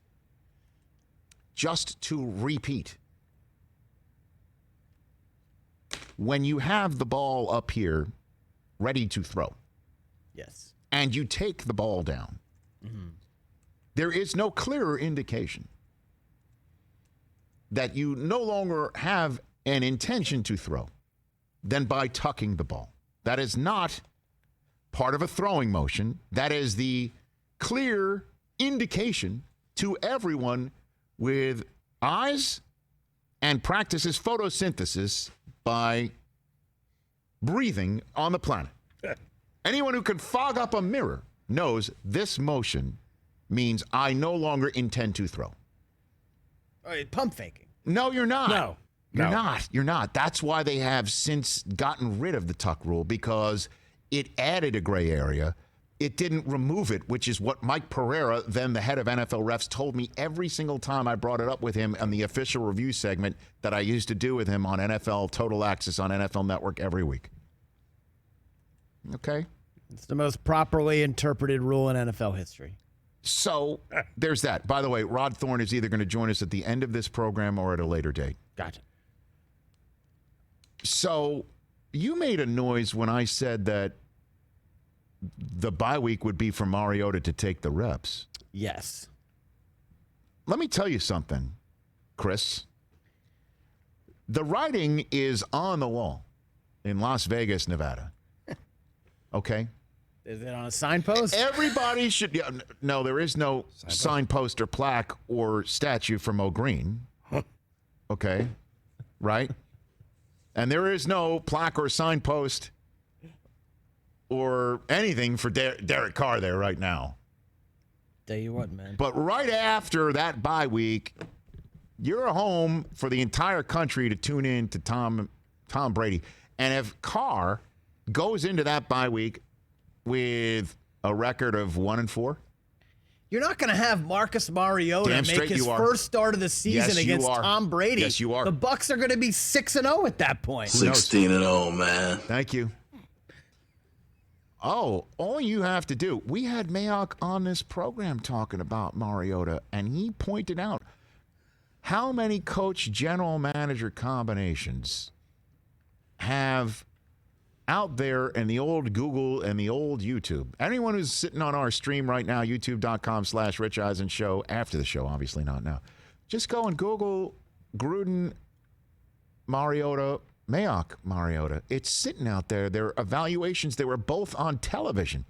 Gruden had Mariota in his van or whatever he had for ESPN, and Mayock was pounding the table for Mariota over Winston. But that was 5 years ago. So he's and there now. now. We've It shows seen you Mariota on tape. And we've seen he's a backup quarterback. We have seen what somebody in a new environment, in a new setup, can do with the opportunity and a good running game and a stout defense and a play caller who knows how to feed what's going on offensively. Mariota is a Raider because of it. I even pointed out to Mike that the sense that Mariota is about to play the role of Tannehill and Carr's about to play the role of Mariota in Vegas, similar to what we just saw in in Tennessee last year. And his response was, look, we love Derek Carr. He's our quarterback. We need to score more points. We didn't score enough points last year. That's why they hit the receiver position 3 times in the draft. And if Ruggs and the other receivers, including, by the way, Hunter Renfrow, one of Mike's excellent draft choices last year, and Josh Jacobs, and they chose one of the kid from Kentucky, Lynn Bowden, to be sort of like the jack of all trades inside the 20. And their running game is moving, and they're not scoring enough points, and the wins aren't happening.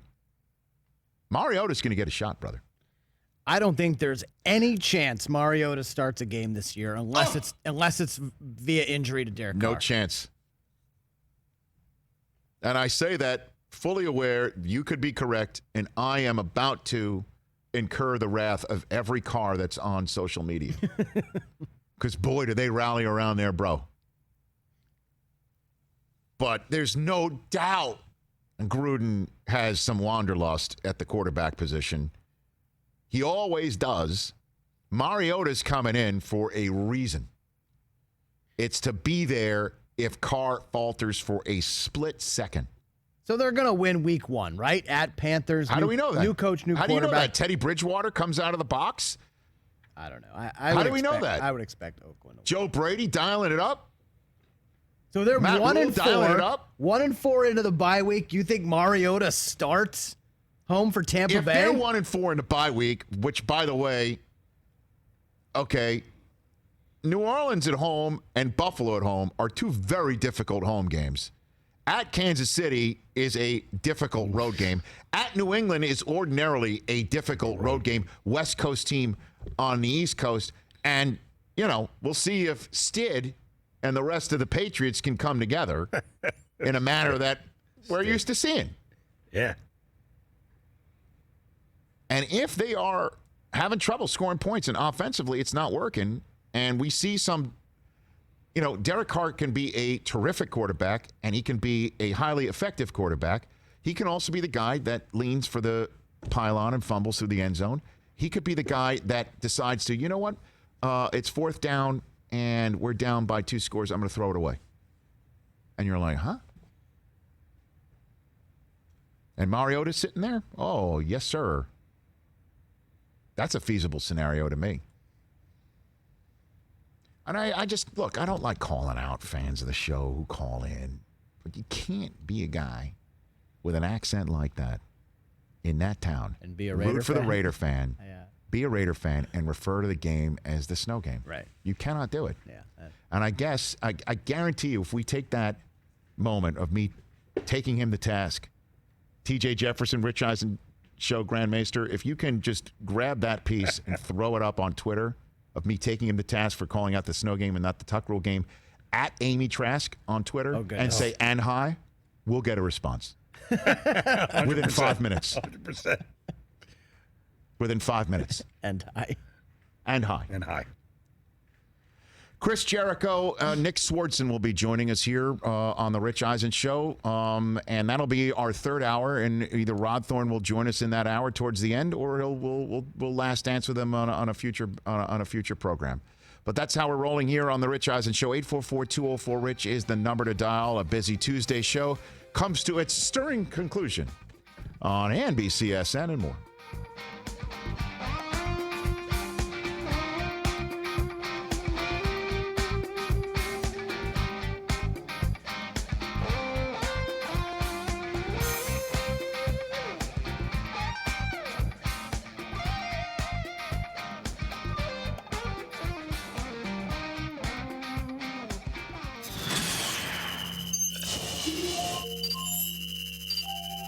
This is a letter written in March of 1998 to Colts owner Jim Irsay, who at the time, a month away in the draft, a decision between you and Peyton Manning. Right. It's from Hunter S. Thompson. Dear James. Dear James. Dear James, in response to your addled request for a quick $30 million loan to secure the services of the Manning kid, I have to say no at this time. But the Leaf Boy is another matter. He looks strong and Manning doesn't, or at least not strong enough to handle that welcome to the NFL business for 2 years without a world-class offensive line. How are you fixed at left OT for the next few years, James? Think about it. You don't want a China doll back there when that freak sap comes crashing in. Wow. Okay, let me know if you need some money for Leaf. I expect to be very rich when this Depp movie comes out. Your faithful consultant, Hunter, and it's signed HST. The absurdity of the fact that A, Hunter S. Thompson knew who I was, and B, that he was trying to persuade Mr. Irsay to draft me instead was just comical. And not to see it for 20 years, how does it's just nowhere to be found. Nowhere to be found. Right. I called John Walsh of ESPN. It's 1,000% real. Wow. And Hunter S. Thompson was a huge NFL fan and obviously had an opinion on the 1998 draft. Well, I think now that we know that a lot of people had an opinion on the 1998 NFL draft. This is amazing. Isn't that amazing? I love that line, is that you don't want a China doll back there when that freak sap comes crashing in. The irony of all this, right? The irony of this, he would go on and start the most consecutive games of anybody, and I would be injured going into year 2 and miss the entire season. So we're just reminding people. Strong, underlined. Yeah, strong.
What do you say we start off with a little bit of The Rich Eisen Show. My man's Richie Rich. Live from the Rich Eisen Show studio in Los Angeles. The biggest story that we've been waiting for all Last Dance long. You finally heard my voice at the end of episode 8. If the Jordan era is going to end, and one day it will. Earlier on the show, MLB Network insider John Morosi, Baseball Hall of Famer Cal Ripken Jr., Basketball Hall of Famer Rod Thorn. Coming up from All Elite Wrestling, Chris Jericho, plus actor and comedian Nick Swardson. And now, it's Rich Eisen.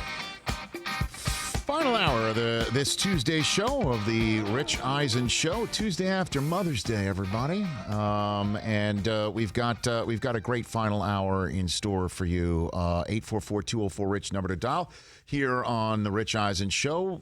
Cal Ripken called in last hour. If you missed any of it, go to our YouTube stream, youtube.com/Rich Eisen Show. Chris Brockman and Mike Del Tufo sitting in their usual spots. My on-air producer, longtime compadres over there, and my audio executive. It was 1 year ago on this day that one of the great shots in the NBA playoff history. And I really thought we were going to go the whole show without talking about this. We can't. When the Toronto Raptors beat the great Philadelphia sound 76ers. And it was fantastic. I it's amazing. I've done can't wait basketball to, games. we're gonna stroll down that lane later on this hour. Nice. It's really, for those who might be new to this program, NBCSN viewers, it's what we call a chef's kiss. Mike Del Tufo, that'll be later on in this hour. Yeah, nice thumbs up. Way to go. Nick Swardson's going to be calling us in a matter of moments, and it's always fun to chat with Nick, who last was on this show in a makeup in-studio appearance the week after the Vikings got bounced out of the playoffs by the San Francisco 49ers. He was supposed to be on the show in person leading up to that game, but because he was in Minnesota for the game that the Vikings beat the Saints in that playoff game, that overtime playoff win, Kirk Cousins went into the Superdome and one and done Drew Brees and the Saints. His friends refused to let him leave to come back to Los Angeles to fulfill his obligation to appear on this show because it was such a superstitious moment that he couldn't leave. They had to keep the gang together. And I told him I understood that. So he came on later on. And ultimately didn't matter that he was in the same spot. In other words, superstition is nuts. Nick Swardson will be on this show shortly, but we turn to the phone lines right now and find another regular who we're thrilled to have on the program. Wish he was here because he's always a great in-studio guest when he is here from All Elite Wrestling Dynamite, which airs Wednesdays at 8 p.m. Eastern Time, one of the all-time greats from his profession, the fun, the talented, the great Chris Jericho. How are you been, Chris? Jeez, that was a hell of an intro, Rich. You know what? I appreciate that. That's what happens when I'm quarantined for much of the day, Chris, you know? I was going to say, you're far meaner when we're in person. How's life for you? What's going on with you, man? You know what, man? I'll tell you what. The one thing that I didn't want to do is fall into the every day is Groundhog Day type theory. So I've been still being as creative as I can, still doing a lot of podcasts, doing a lot of press, talking to wonderful people such as yourself. Thank you, sir. But the big thing is, as you know, since wrestling is deemed an essential business in Florida, yes, we've still been working pretty much every Wednesday. We've been doing a show. So it's been even more unique and interesting for me. Well, obviously, Chris, when you are part of a match that involves you and Sammy Guevara as Le Sex Gods, what's more essential than that, Chris? You know? Exactly. We're providing hope and fantasy to all everybody watching. I'm going to use that. We provide hope and fantasy. By the way, yes, you do, Chris. So does some other establishments in the state of Florida. So let's talk about. I mean, that was just set up as a spinning curveball. I mean, I had to hit that one out of the park right there. Chan-Ho Park to Cal Ripken. Thank you. It was a cookie. That was a cookie. For those who may have missed the exploits of Le Sex Gods against Matt Harvey and Kenny Omega, walk us through what happened. Chris? Well, once again, I mean, we're providing entertainment throughout this lockdown, and it's different because we're in the middle of an empty arena. which is very strange because much like a stand-up comedian or a rock and roll show, if you don't have a crowd that's responding to what you're doing, it's very, very strange. So what we've done in AEW is we've placed some of our staff ringside. We work in Daly's Place, which is connected to the stadium in Jacksonville. So there's 3 tiers of this kind of big amphitheater, so we can put people in the 3rd tier, the 2nd tier, and around rings. So if you're doing 10, 12 people around, 30 people all included, it makes some noise. And when I first started wrestling, I wrestled to a lot less than 30 people. So it does give you some ambience. And also on top of that, rather than just having wrestling match after wrestling match in the ring, we're doing some different stuff. We did a street fight last week where we just went and looked around what was available to us kind of in this concourse of the Jacksonville Jaguars Stadium and put on a pretty fun show. And I think if you're treating it more like a Hollywood stunt fight, like a Hollywood brawl that you would see in a movie, it's much more entertaining than if you're treating it just as a wrestling match, but there's nobody there. And we can see that there's nobody there, so why bother pretending? So I think that's the idea of what we did last week with the crazy street fight and running over each other with golf carts and doing moonsaults off scissor lifts and garbage cans and ice machines and just stuff like that you don't normally see, but it provides a unique atmosphere and it's a lot of fun. Well, very entertaining. I would ask how you got into the Jacksonville Jaguars Stadium, but we all know who's behind AEW Dynamite, right, on TNT. It's the Khan family, Tony and Shad, the son and father combination that owns the Jacksonville Jaguars. This AEW has been dynamite. It really, really has, Chris. Why do you think it's worked the way it has?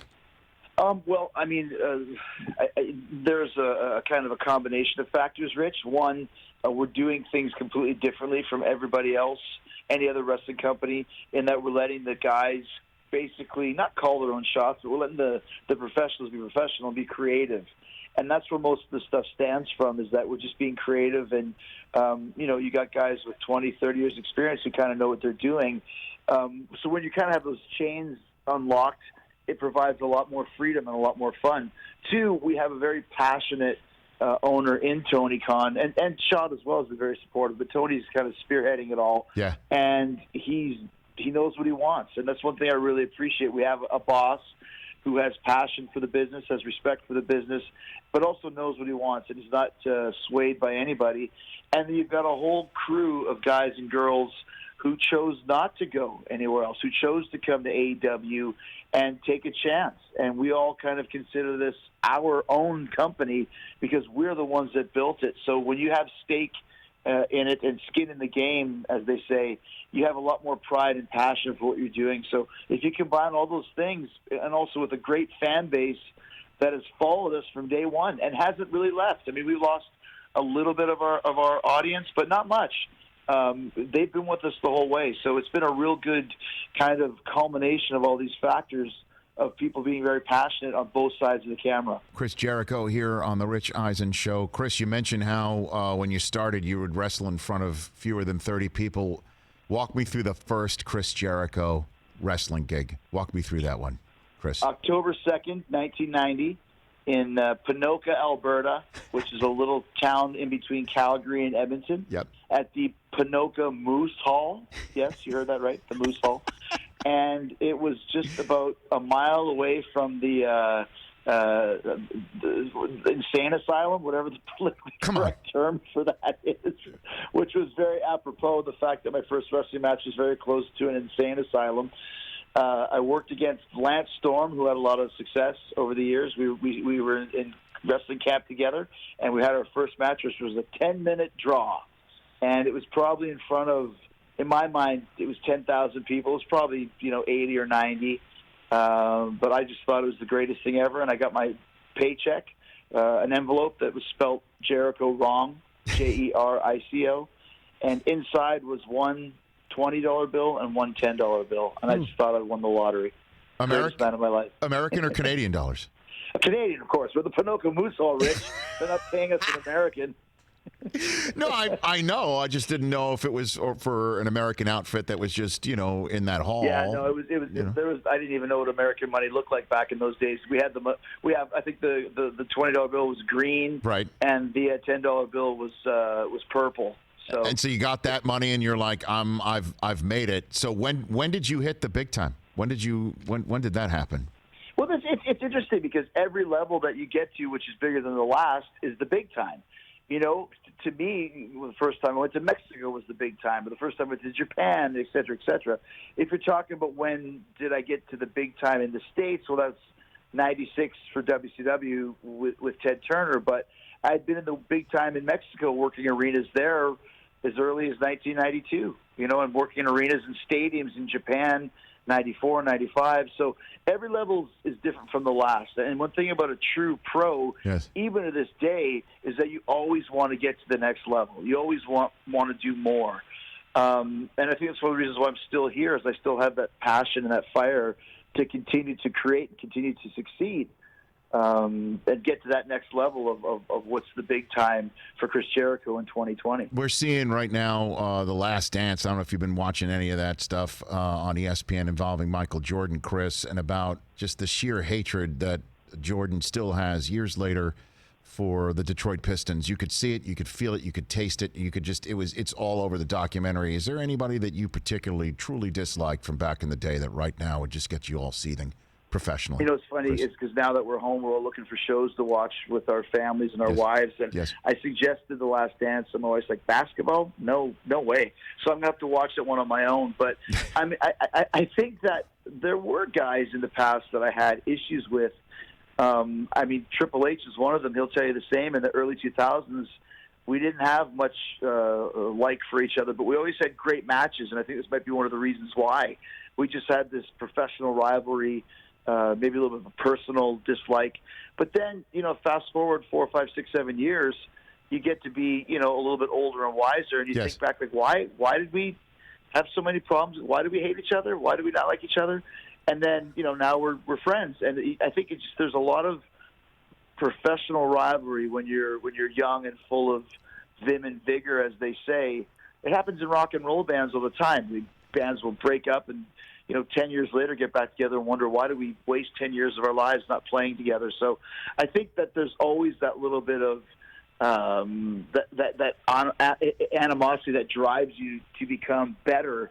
And if you have a case like, let's say, Jericho and Triple H, our matches were always great because there was a little bit of real life animosity between us. I'm going to show him. Well, I'm going to show him. Well, I'm going to show him. And I think that's good in a certain way. And I would almost suggest that back in those days that Vince McMahon would subtly encourage that because he knew you were always going to get better results inside of the ring. Well, again, The Last Dance is about, those Jordan years. If we could do a 10-part documentary from your world, what I guess 10, 15-year span do you think you'd like to see a documentary on, Chris? I think probably the best career I ever had. The first 8 years was good. I think when I turned into kind of the suit and tie, big word using Jericho in 2008, up until now, that's pretty much there's your 12-year span and add a couple years on the back end. But that's kind of, I think, the highlight of my career, and probably the most interesting part of my career with all the longevity and the chances that I took and the changes that I made. I'm basically changing the business when I signed with AEW. The whole business changed at that point in time. So that's kind of, I think, that'd make a great kind of a story there of a section of a guy's career who always gave his all, but wasn't afraid to take a few chances and ruffle a few feathers along the way. You the man, Chris Jericho. You hang in there. You stay safe, and we'll just keep following you on Twitter @IamJericho, and then on Instagram @ChrisJericho. Fozzy for your heavy metal band, Fozzy. Yes, sir, Rich, and I look forward to seeing you in the future in person. And tell Nick Swardson that I want to hear him tell you a fart joke. Okay, let me write that down. A fart joke. He was bragging about it earlier, how his fart jokes are the best. Okay, you got it. Chris, I aim to please. Thanks for calling in. You take care of yourself. You aim to please. Thanks, Rich. You got it. That's Chris Jericho. I meant like a Hulk Hogan Last Dance. You know what I'm talking about? You want one of those? Oh yeah. I mean, the Andre the Giant documentary from 2 years ago is just tremendous. Right. So I would love something. Well, like I mean, that about Hulk Hogan. Cody Rhodes is the guy whose dad is a legend in wrestling, and Cody's the one who was spearheading AEW wrestling. That would be a bad one too, right? I never saw the Andre the Giant doc. Man. Is that worth my time? Absolutely. All right. If I have time. I have no time. I think that's safe enough I for have the no time. kids, I watched right? I watched The Voice last night, and after by the way, what a beautiful show that is. The Voice? I honestly, I don't know if it's just me being a dad of 3 now, or what's going on in the world, and we all need success stories. We all need to be entertained. We all need to see people who are making the most of opportunities. I'm getting emotional watching that show. I never thought a singing competition show would get me so involved and emotional. Like, I'm watching the songs, and again, I might be a couple glasses of wine into the evening. I don't know, but I am around my children, and we're watching as a family, and I'm losing it. It was a beautiful show last night. It was really beautiful, and I'm tuning in tonight to see who the final 5 tonight is. Masked Singer night or No, that's Wednesday night. Wednesdays? Okay. Masked Singer's Wednesday night. When again, the rule applies every year, every Masked Singer, because my children think the people who are singing underneath these costumes are the most famous people on the planet. And then it's somebody they've never heard of that gets unmasked, and I feel for them. Anybody who's an Obama, Beyonce, or LeBron James. They sometimes think it's LeBron. If it's a tall athlete, it's got to be LeBron James. I hope if it's any of I them, would love to. I hope LeBron each one is of them gets a crisp $100 bill. I would be. That would be There's a amazing. bounty in the Rich Eisen, so Susie great. Schuster household. It would be. I'm not crying during the Masked Singer. That I am not. Although Nicole Scherzinger gets tearing when the she frog cries for everything. frog It's like- sings a big song. Yeah, she it's- gets all teary. I'm literally crying. I mean, these are the stories behind the people yeah, who the are people, yeah. competing in The Voice are remarkable. Yeah. And their singing is so beautiful. Is this what happens when you become a father? Like, do I guess have so. this Get to ready. look Yes, forward it's to in coming. like 10 years? I'm watching The Voice and I'm getting emotional. And it's beautiful. And the coaches are Carson Daly is one of my favorite people. Honestly, soup to nuts. It's amazing. On the flip side, there's Nick Swardson. There it is. That looks like a guy who's going to tell us a great fart joke. Let's go. He could be on the Masked Singer. We're back on NBCSN in a moment.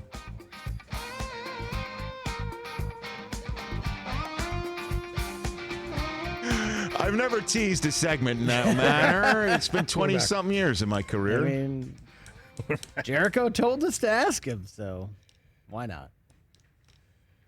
What do we got here? Let me see. That's funny. Look at CeCe Sabathia all ripped. Yeah, did you see this yesterday? You guys Look didn't at see him this? coming back. Do you want to know how he did it? He's done anyway. What the hell? There was a report yesterday, not sure if someone was kidding or not, but he gave up cereal and lost a ton of weight. Get out of here. There's no way. Gave up cereal. Was he eating a box in the morning lost every day? a ton of weight. I mean, he's a big guy. He's 300 pounds his whole career. How old is he? It's got to be late 30s. I'd want to see him, how fast can he throw? Did he need that girth? Did he need the girth? He needed the weight. 39. Yeah, same birthday as my sister. Come on, CeCe, let's see you. What the hell? That's amazing. I didn't know that he had lost all that weight. Yeah. Well, nobody either. He posted that yesterday. No way. That's quite something. Oh, Ryan Rucco confirmed it's not doctored. It's really him. Oh, okay, great. Yeah. It's not doctored. Ryan, who's one of the voices of Yankee baseball when Kay wasn't in the booth. Son of Peter Rucco, longtime NFL executive, who he would come up to me years ago saying, "My son wants to get in broadcasting. You want to give some tips or whatever?" And I said to him, "Absolutely not. I have no desire to help your child." No, I didn't say that. Just seeing if you're awake over there, Chris. No, as someone just pointed out on Twitter, Andre the Giant documentary, also directed by Jason Harris. Is that right? Yeah.